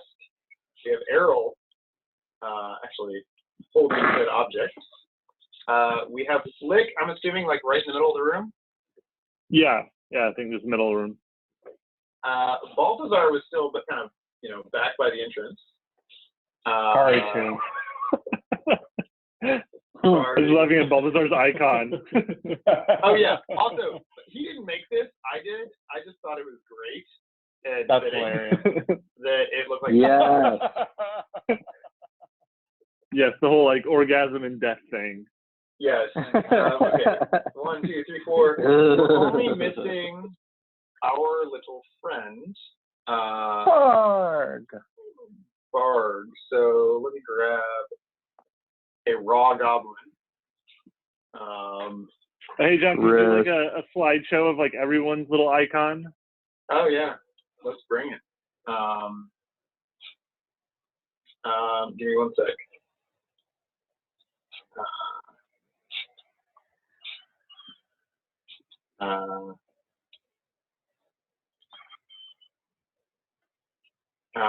Oh, Snapchat.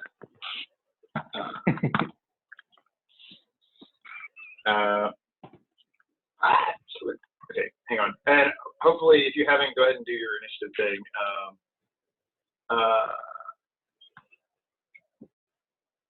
There we go. Okay. Everyone's icon. We have your raw goblin friend. We have Kari. Yes. We have Dave Fair. Nice. We have a familiar no. Hey, we know that guy. And we have a new gnome. Also, you had one in your character sheet, and I just remade it because I didn't actually get the thing from you. Oh yeah. But I enjoy Hero Forge, so why not?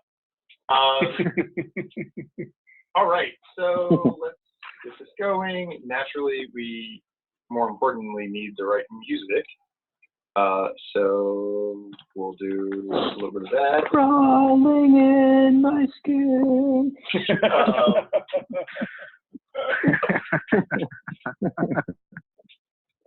All right.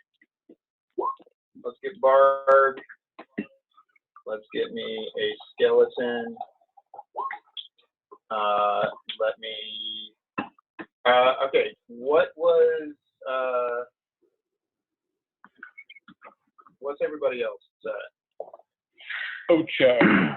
I got a 20. 6. 17. Hang on. Wait. Everybody stop. Add turn. Okay. What was yours, Kari? I just put it in there for you. 8. Oh shit, you can? Okay. Dave, sir? That was pretty slick. 17. All right. Errol? 20. Errol the 20, and what do we do for our friend? 2. Nice. All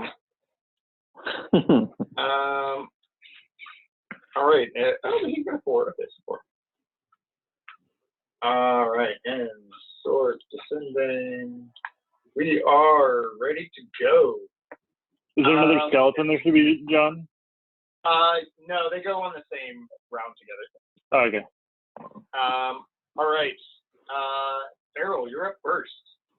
And immediately behind you, this skeleton is now standing up. No weapons, covered in dust. Skeleton. All right. I draw my daggers and get in there. All right. So Go ahead and make an attack roll. And if you notice on your character sheet on the front to the bottom, you're just gonna have to do a d20 in the roll 20, but then it tells you, 2 hit plus 3. So just add 3 to whatever you roll. Cool. Ah! So you turn around as the skeleton has risen up behind you, and you're startled, and you just drop this massive bulb and pull out one of your daggers and swing, but you are caught off guard, to say the least. Would you like to use a bonus action?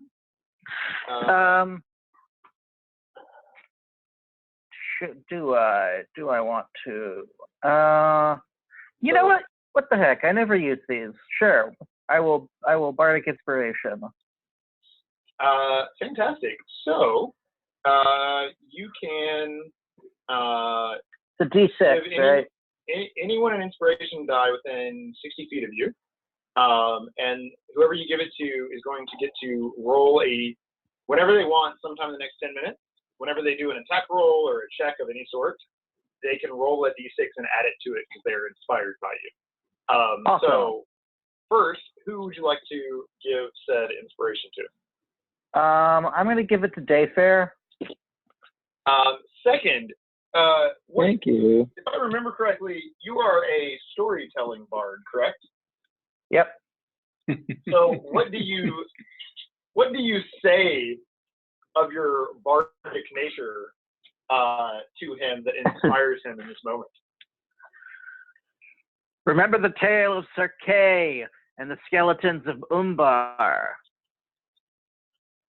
He slew the beasts and saved the kingdom. Which Man, we'll say, that's inspirational shit.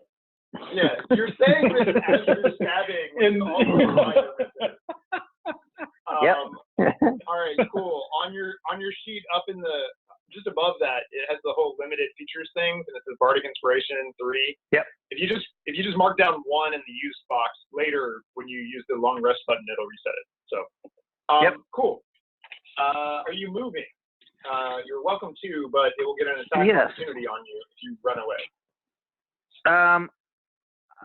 I am going to attempt to run behind Dayfair. All right. So as you do, it swings its fist at you. Does a 15 hit your armor class? Yep. It does, doesn't it? It does. Yeah. Up in the middle, up top, it says your armor class is 12. Yep. Oh, so that was its first fist. It hits you for a whopping 1 damage. It's going to swing its other fist. An 18 also hits for another 1 damage. So as you go, it swings out with its arm, but it's 2 skeleton fists hitting you, and you're like, fuck, ow! But it's just a fist. All right. So yeah, you go ahead and mark down 2 damage, and you manage to get onto the other side of Dayfair. Dayfair, it is your turn. All right. Well, the first thing that I'm going to do is I'm going to channel divinity to control undead. Oh yeah, you are. Yeah.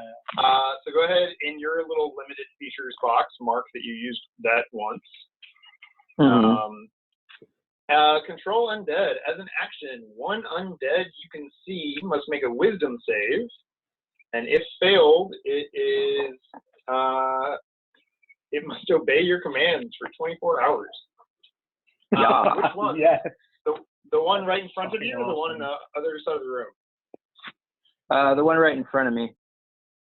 All right. Now, if you go to the very back of your character sheet to the spell page, Okay. oh, actually, it has it on that page, but it also has it on the front. I need to know your spell save DC, which is going to be your charisma. So actually, on the front of your page, on the right, just below inspiration, you have ability save DC. Yeah. What is the number it needs to get? 12. Okay, so if it gets at 12 or higher, it doesn't work. 11 or lower, it does work. 8. Yeah. And you said it was the one right in front of you? The one Yeah. in front of you? Yeah, so Mhm. as you hold your sword and concentrate, you all see this dark energy surround this skeleton, and right after it swings at Errol, it just stops and stands up, and it's just creaking, Nice. not moving at all. Yeah, so you now have in your control 1 skeleton, 1 unarmed skeleton for the next 24 hours. Sweet. That's good shit. So now I actually will roll initiative for it because it is the other one actually here. We'll add. He'll be named Skelly for now. And we'll say he's at the bottom of the round. Obviously. All right, so that is a action, I think. Yep, that's an action. Yeah. Do you want to move? I will position myself so that I'm going to go fight the other one, I guess. So I'll position myself wherever the other one is. Yeah, so I'll move to just out of reach of the new one. All right, 5, 10, 15. Yeah, so you can get right there. Yeah. Great. It is Barg's turn. Barg is just gonna kind of walk forward and peek his head through and kind of look at what's happening and just kind of go and rub his hands together. But not anything else. Kari, your turn. Nice. Errol, did you drop the ball or the globe or the sphere or whatever I had to, yes. when you went to stab? Cool. Yeah. I'm gonna sort of run past it, go to pick it up as I'm running past. So that's what, 10 feet to the ball.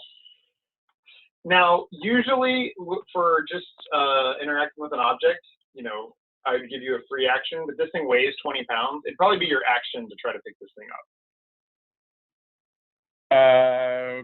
Okay. It's a heavy ass ball. I think I'm okay with that. Okay, so you're running over and picking it up? Yep. Cool. You bend down and pick this thing up, and you're holding. And then I'm gonna keep bronze softball of 20 pounds. And then I think I still have enough movement to get up to the skeleton. Yes. Oh yeah, that was just 10 feet of movement. Yeah, cool. So I'm gonna grab the ball. I don't know if you can move it with me, and run up to the skeleton. And you sort of see Kari's been cool and composed, and is now just in a total rage. Oh fuck no, this is not what I signed up for. No skeletons.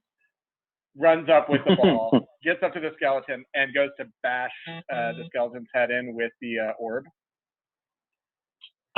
Okay. You know what? Fuck it. I'll say that can all happen in one turn.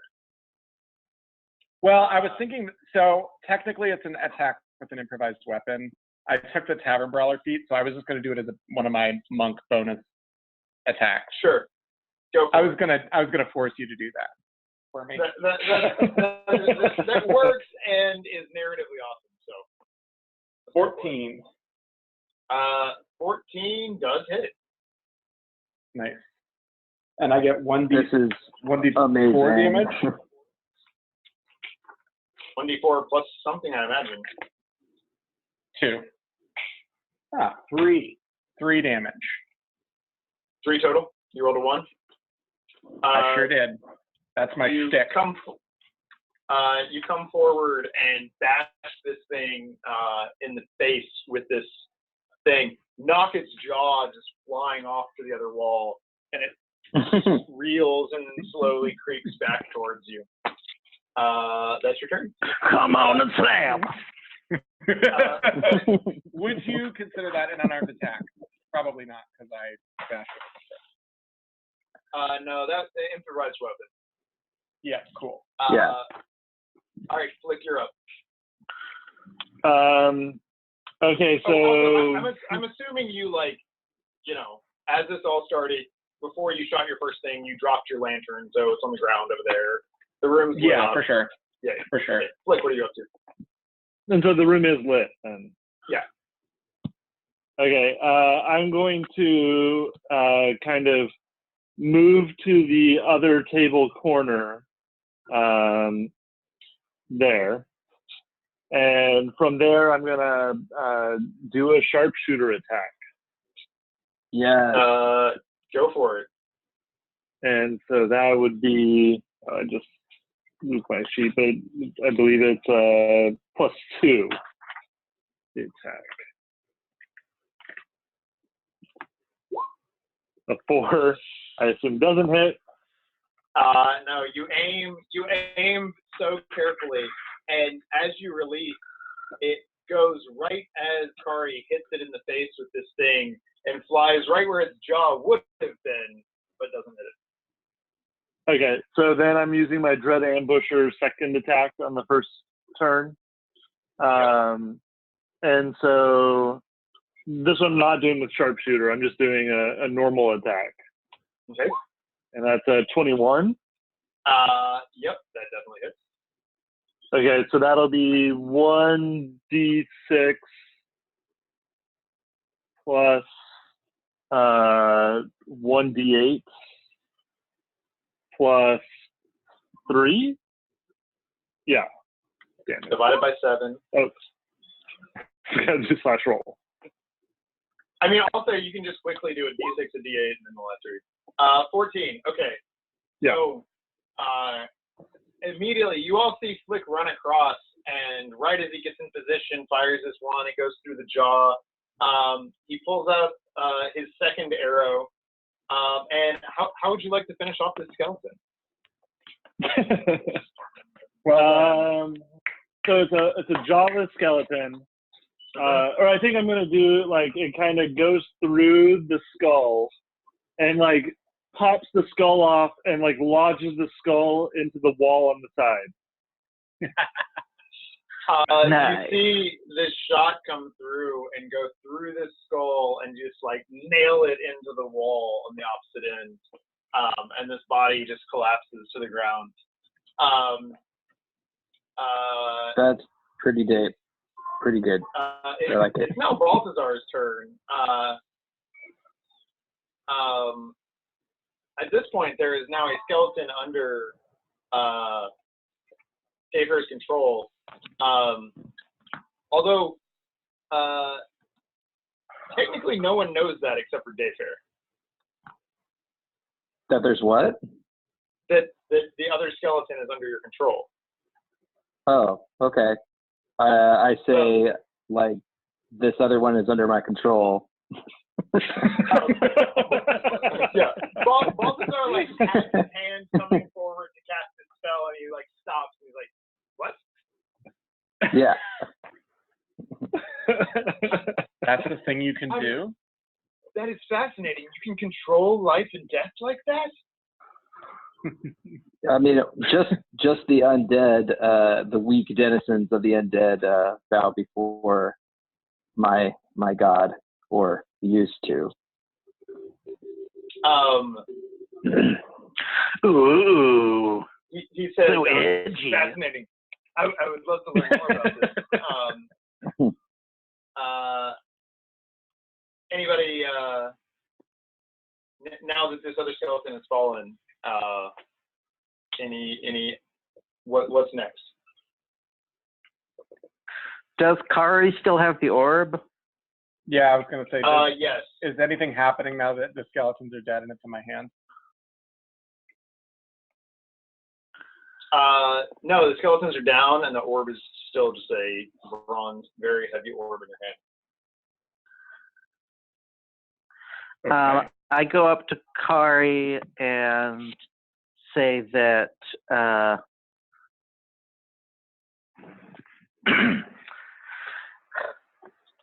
Kari, I have a lot of experience with magical objects. I'd love to be able to examine that critter that you got there, if that'd be all right with you. There you have it. She picks up, there's like some like skeleton, like marrow and like sludge on it. She like picks it off and hands it down to you.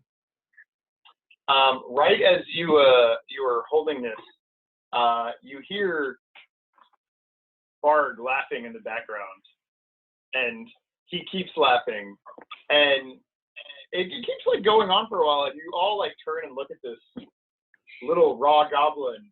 And as he keeps laughing, you see that he's also growing, and he's starting to look less and less goblin-like, and starts to have fur covering all over his body. And so eventually, there is no longer. Oh shit! Come on. Okay, fine. We'll use the same damn token, but it should be different. Eventually, where he once was, you now see A bugbear. Is it a bugbear? A bard. you now see this. Hopefully, this is on everyone's screen. Oh, God. Oh, not a bugbear. And Bugbear. he immediately lunges out towards Balthazar. No. So we're going to keep the same initiative order that we just had, except we're going to move Bard up. Think about how you would react to this as I get this working the way I wanted it to. John, you're the George R. R. Martin of D&D sessions. Every character you introduce, I start to care about, and then you kill them. No. Well, we don't know that Bard dies yet. He might get us. Well, Yeah. Well, make an animal handling check. Flick rides Bard out of the chamber. Hooray! Here we go. Now we are good to go. Also, Bard is huge. He is now filling what the this fuck? entire doorway. And we'll just pop him up here, and we'll keep going. So he is going to. What are you gonna do?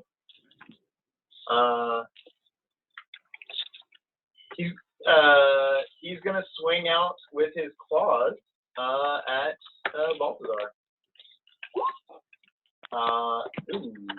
11 versus. Unfortunately, Balthazar is not really big on. Oh no, this is not a 2.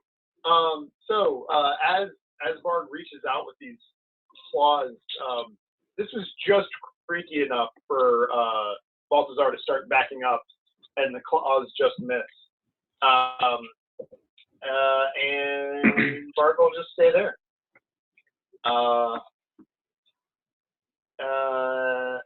I guess Balthazar's next. What would Balthazar do? You know what? Because everyone's seen him do it so effectively in the past, he's gonna freak out and reach forward with his shocking grasp, which you were starting to assume is his go-to move. In fact, some of you are starting to wonder if that's the only thing you can do. The only thing.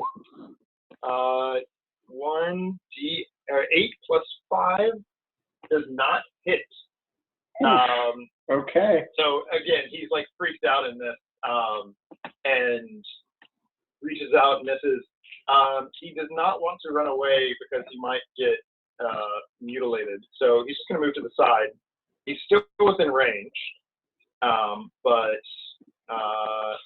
that's about it. Actually, no. He will also use his font of magic to convert his sorcery points into spell slots, which doesn't mean anything to anybody else, but now he has spell slots back because he desperately needed them. Okay. It's Skelly's turn. Dave, Okay. are you Well, commanding your skeleton to do anything?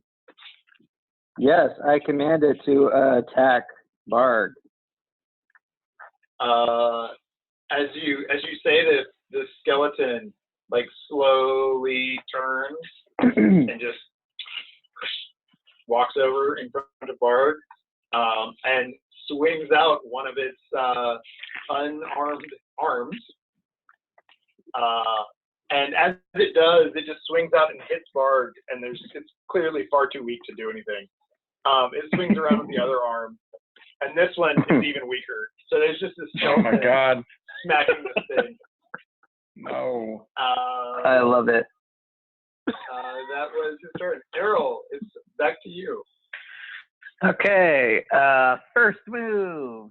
I'm going to take the little orb and run behind Dayfair again. Oh yes, and you were, down here, so probably at this point you're Oh no, then I'm fine. Okay, but I stay where I am. Yeah, you were probably Okay. Well, just put me behind Dayfair, Okay. if you would. And I am going to And Dayfair, you're up after Errol. Got it.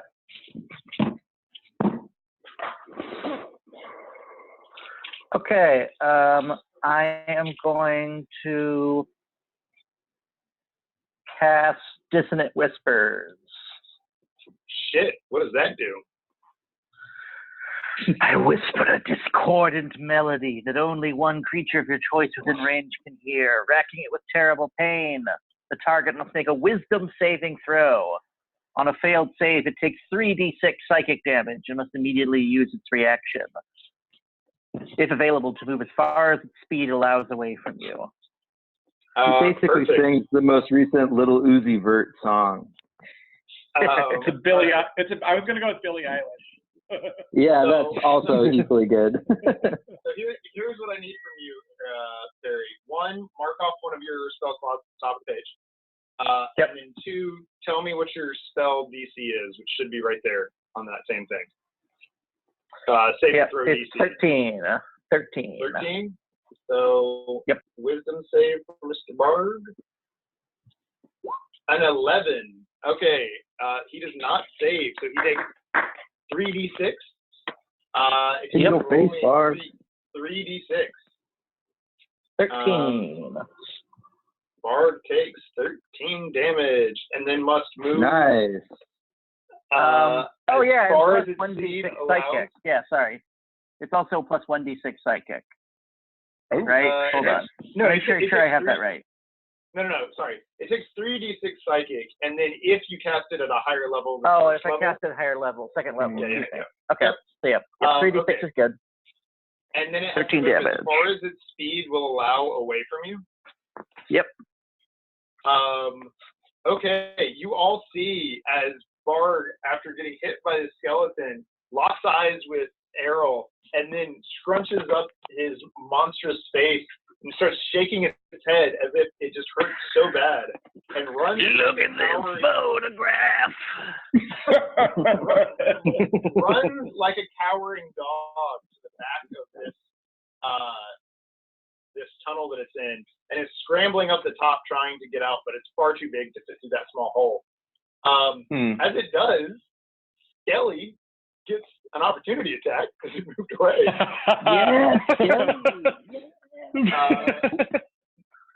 Aww. Swings both arms out, neither of which hit. But so Oh, but he tried. so does our friend Balthazar, who can reach out with his dagger, and we'll try to stab him. Nope. Equally, as you all watch, Balthazar is holding this dagger awkwardly, as if it's not his favorite way to attack things. And that's Errol. That was your turn. Yep. Your action. Do you want to do a bonus action or Nope. move? All right. Sweet. Dayfair, you are up. And as a reminder, you have an inspiration die from Errol whenever you want to use it. Yeah.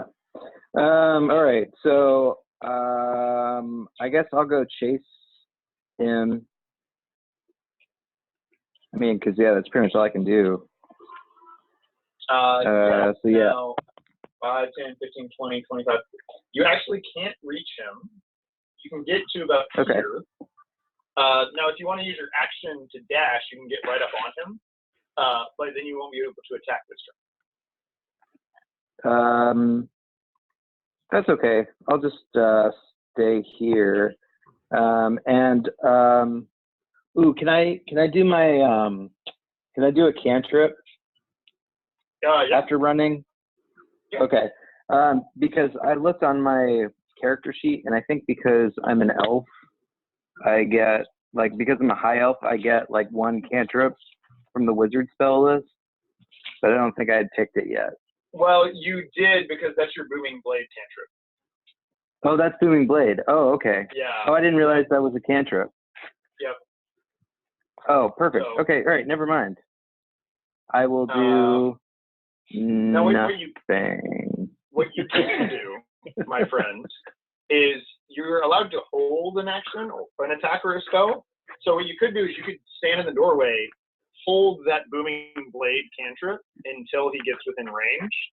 So on his turn, Okay. if he moves back towards you, then you would be able to unleash it then.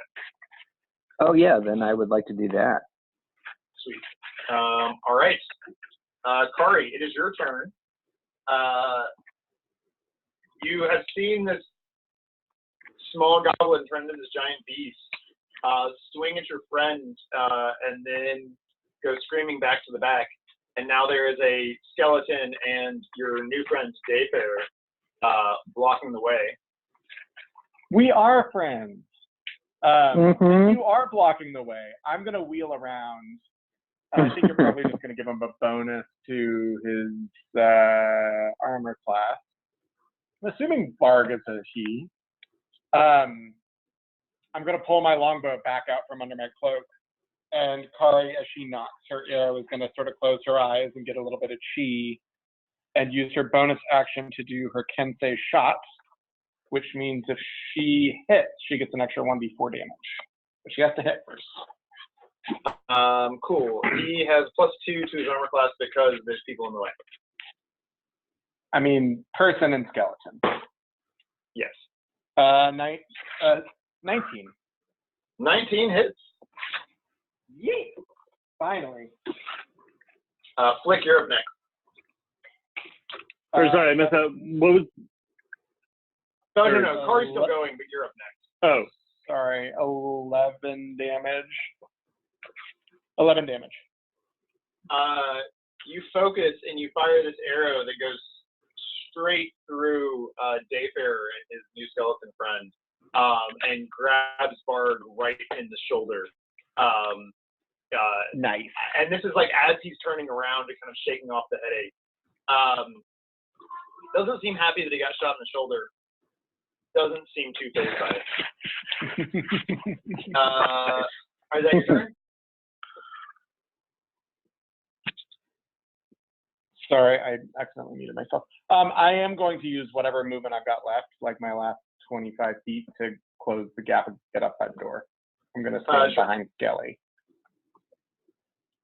Cool. All right, Flick. What's your move? so what's the rule on, I guess, shooting through people, or especially if I'm a gnome and have a different advantage? They have half cover, which means that he gets +2 to his armor class. However, if you check out your sharpshooter, Yeah. then you get to ignore half and 3/4 cover. So to you, it doesn't matter. You could stand behind somebody and shoot all day. Yeah. And that's not even when you. And also, I'm That's assuming just that we're still counting it the same combat, so I can't just spam Dread Ambusher. Correct. You blew it on that skeleton. Well, no, and it's also, the only first turn of combat, so. Also, Flick, your sharpshooter also means that, you know how there's a double range on all long-range weapons? You can shoot at the double range without disadvantage. Oh, So you could literally that's just cool. stand at the very far back wall and shoot him just fine. No, yeah, I'm aware of all this, John. I'm letting the rest know. So, Flick doesn't know much, but he knows how to shoot a bow. I guess, so Flick is going to just kind of, for starters, kind of move a little bit out from behind the desk so that he has that vantage point. But also at the same time, he is very upset. I believe this is the first time he has ever known anything like betrayal. So he's like, tears in his eyes, like, Barg, you were supposed to be our friend. So, like, while crying, he is, also, Barg is technically large now, right? He went from small goblin to large creature. Yes, he did. Okay, then I'm not going to do ensnaring strike. I'm going to do Hunter's Mark. Okay. as a bonus action. So just and I'm going to cast it on Barg. There'll be a plus 1d6 damage on any attack against them from me. And then I'm just going to do I guess the non-sharpshooter version of the short bow attack. So plus 7 to attack. And let me do the roll. I was distracted. I trust that you understand how this works. So just 14. 14 does not hit. You now see, like, as you fire this shot, Bard just reaches out with his arm and very deftly knocks this thing away. Yeah, And it and has quite dexterous body. I will also say that because, like, you know, whereas Flick still, like, he didn't put his all into that shot. He was still, like, just so torn up by Bard. and you know, stopping to see, like loose the bowstring. But then I think that's all he's gonna do. All right. It is now Barg's turn. Barg can. Ooh. I don't think half cover impacts spells. This is an interesting question.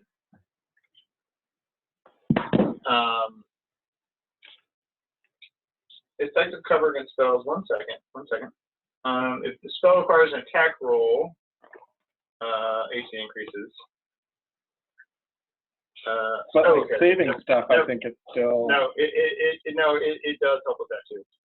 Okay, so Bard now is going to begin this really guttural like sounds come out of him, and you realize even from this creature, it's some sort of language, maybe.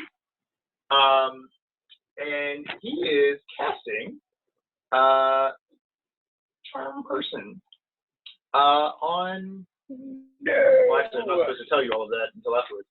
Dayfair, make a Wisdom saving throw.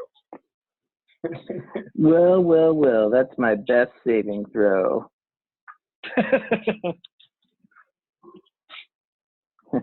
He said very confidently before he rolled.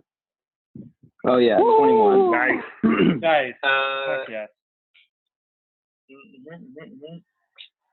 Actually 20. Sorry.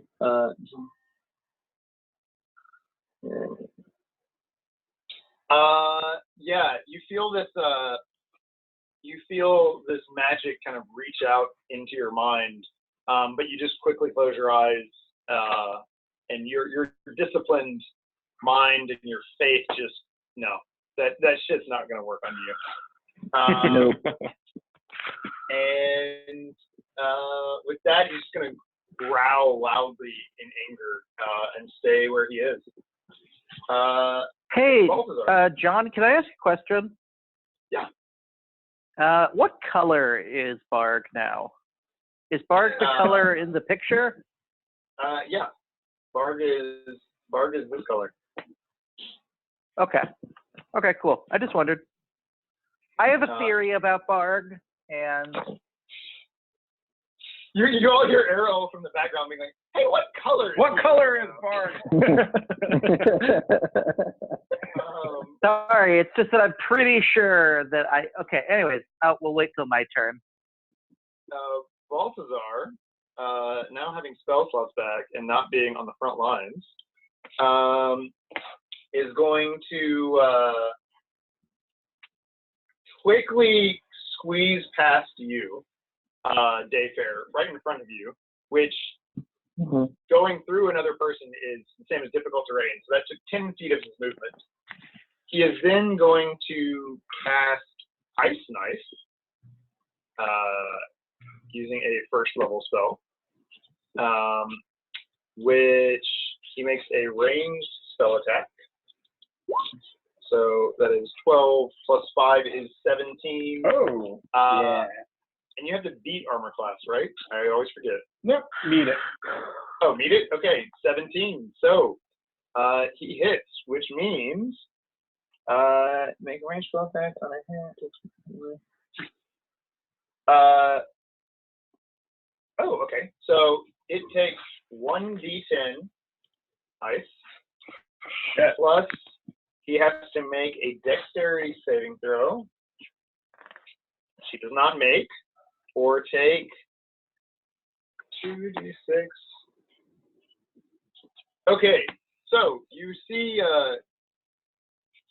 this dark energy surround Balthazar again, and he thrusts out his hand. Coming out of it, this large shard of ice just plunges itself into Bard, and then immediately explodes, and all these tiny shards go all into his face and arms, and he just screams out in pain as he takes 16 points of cold damage. After which point, Balthazar quickly runs back the other way.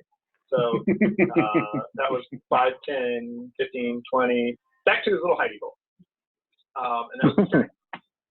What are you telling Skelly to do? Well, actually, you gave him a command to attack that thing, and so he's just going to keep doing that until you tell him something else. All right. Can I tell him to go stand in the corner?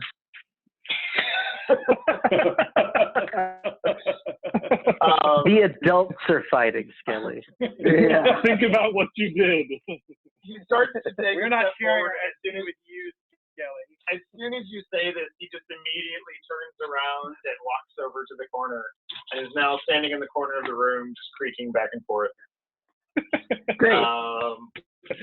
Errol, it is your turn. Okay.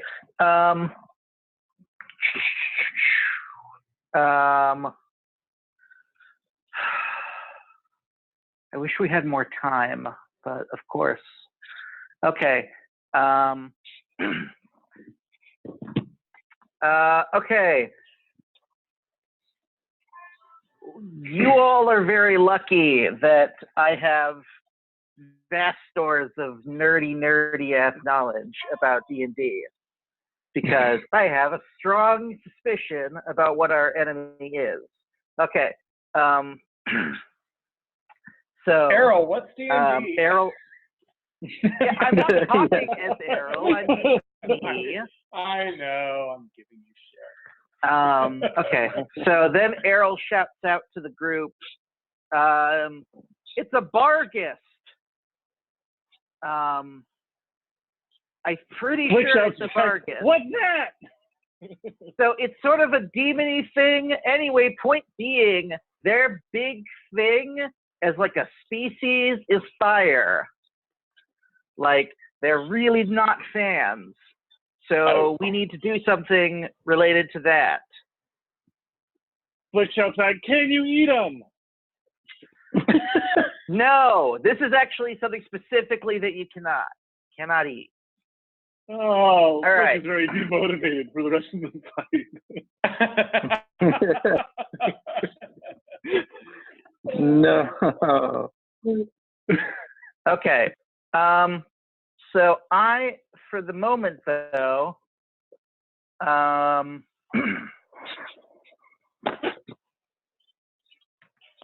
oh, this is such a, okay, John, I need to ask you a very complicated question. Go for it. I'll try to give you a simple answer. Yeah. I'll type it in real quick.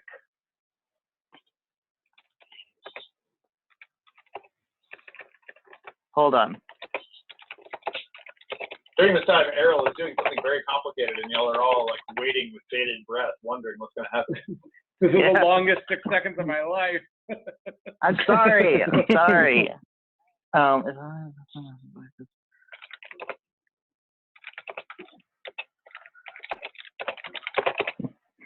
I've hacked the mainframe. I'm in.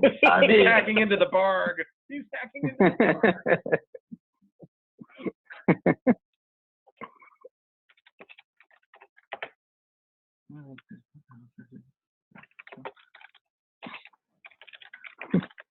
Carry the 2. I'm sorry. by I 7. really am. Fire. Just fucking with you. Like it's a beautiful mind. The equations are in front of Errol's face, like Yeah. screaming past. Yeah.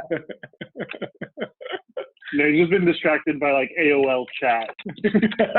Yeah. Bam.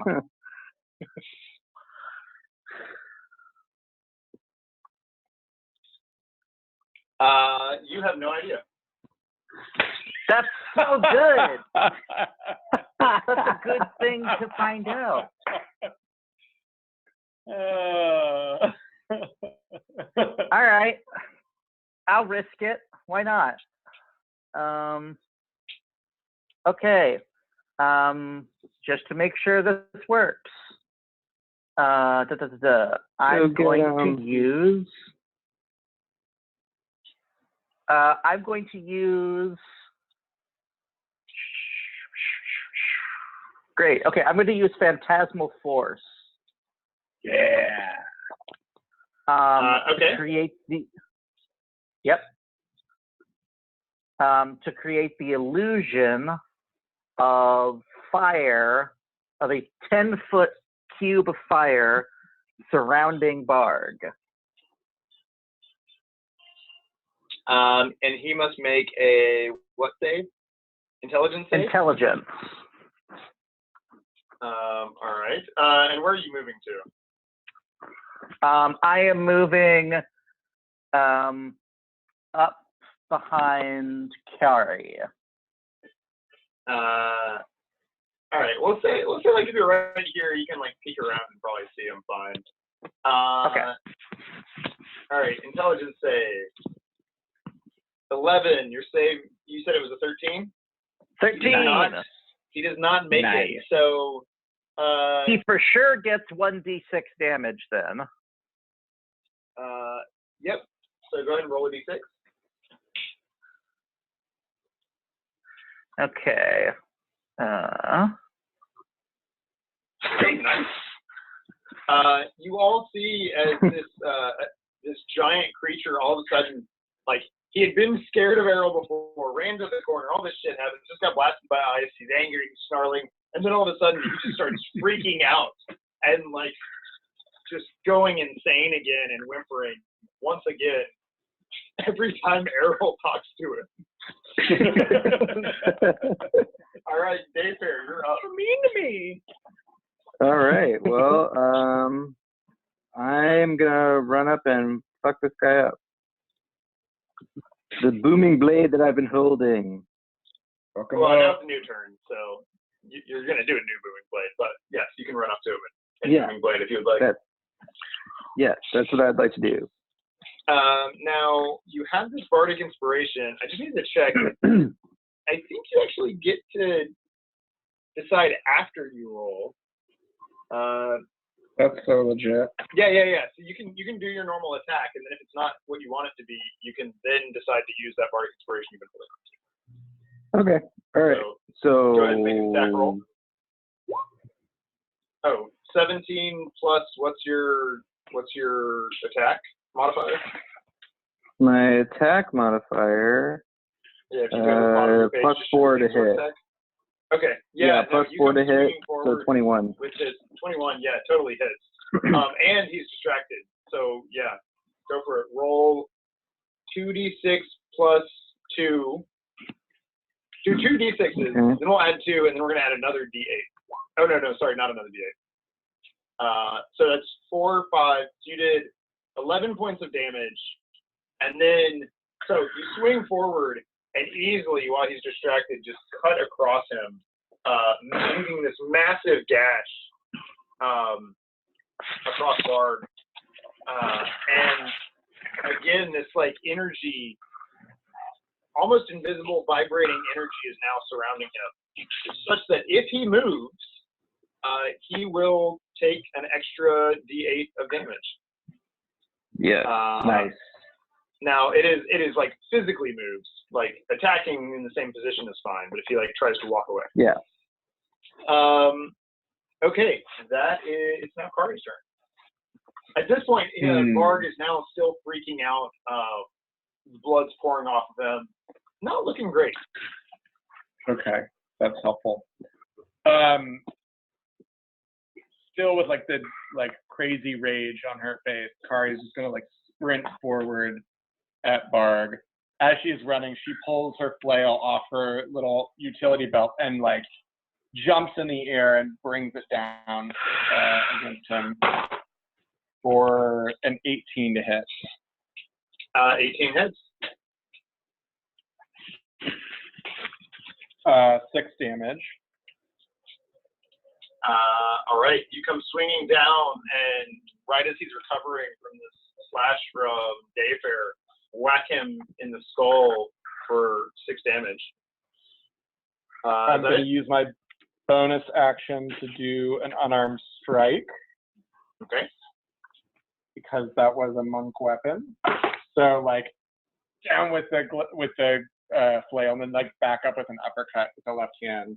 That's a 14.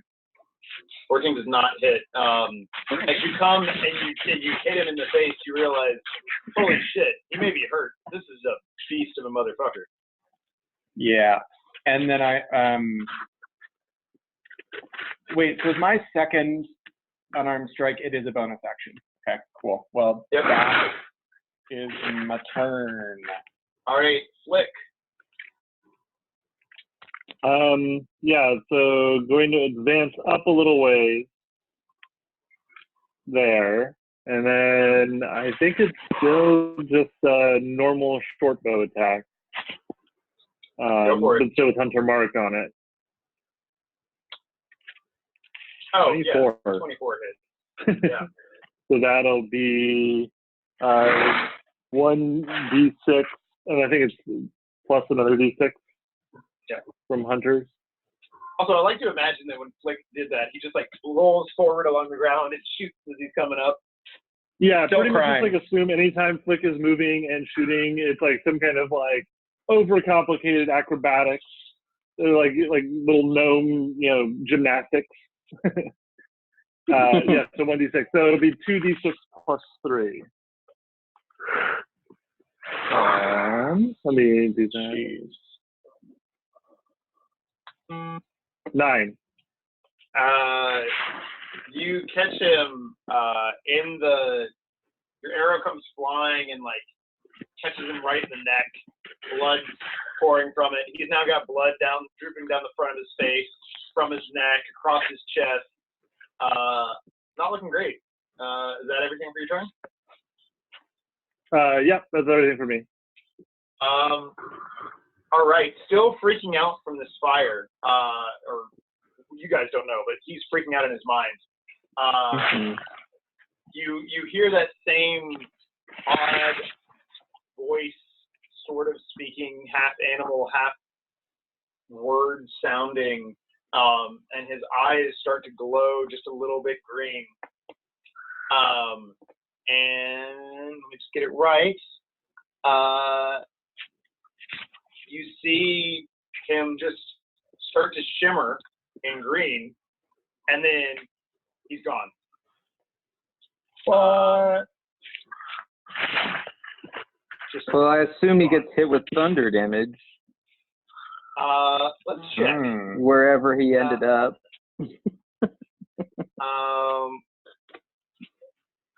If the target willingly moves, you know what? You are correct. So go ahead and roll a d8.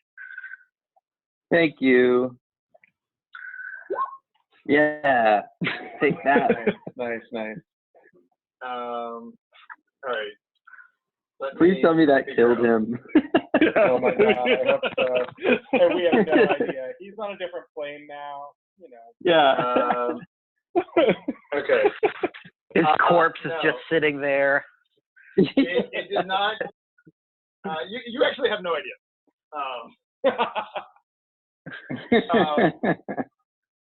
But you all can hear Dayfair and Kari because you're so far forward. Ahead, seemingly coming from the corridor that you were in before, just off in the distance, the loud stomping of this giant creature running through the tunnels that you had been in previously. Like upstairs. Yep. And we will go ahead and end the game there for tonight. What a tease, John. What a tease. And actually, Errol, go ahead and make an Arcana check. Because from your vantage point, you could see the spell that he cast. Okay. We'll see if you recognize it. All right. Just checking my Arcana thing. Yep. It's +5. 7, 16. 16. You recognize this spell as Dimension Door.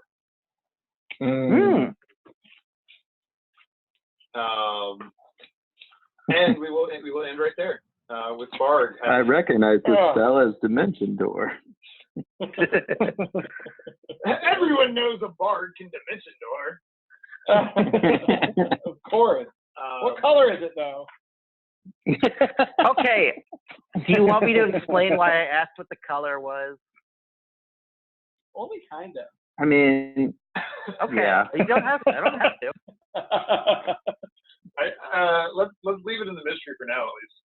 Errol Right. can explain next session. Yeah. Awesome. You find yourself in this interesting room with two new friends, Errol and a skeleton. Skelly. Skelly. 24 hours in the corner. Skeleton for so long. Don't you kill him. Wait, Yeah. what did you say, Scout? We're gonna have him for so long because 24 hours in this game is like 10 sessions. Like, I mean, we have to get to the destination before the 24 hours are up. yeah, right. Yeah, you others would all imagine that probably around 11 p.m. Mhm. That's helpful. So we have like 13 hours. Yeah, and also And how- as a note, the skeleton is unarmed, hence why he sucks so much. He's a human Yeah. shield. I mean, a skeleton. Oh no. I mean, we personally just marched enjoyed the him in image of front just of like us. lynch slaps. Like, Yeah. I mean, we can just march him in front of us for like the rest of the time, and he'll hit like every trap. Like, it's gonna be great. I can't wait to see y'all try to get him up that 15-foot hole. Yeah, we'll I just mean, make a little his boat bones with the one at a ropes time. and. We might not have to go back upstairs. That's true. Yeah, it'll work. All right, this is fun. It's really fun. You're 7 out of 24 miles to your destination. 7? Okay. Sweet. I feel like we're moving 24 faster than Curse of Strahd, at least. Oh, hell yeah. hell Yeah. Or is it 7 like, or was it 24 as the bird flies, or was 24 miles like the path going around the mountain? Oh, we should have asked for more clarity. Yeah, you should have. Oh well. Lesson learned. Um, Good Yeah. session, Alright. John. Good game. Cool. This was fun. Good session. Yeah. Good to have the group together. Thanks, Good to have guys. Errol back. Yeah. You guys. Save your PDFs with all the things you've used and marked and whatnot. Totally.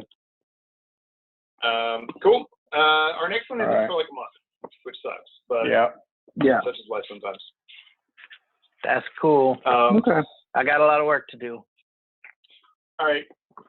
Later. Bye, guys. Have a good You night. did. All right. Bye. See ya. See ya.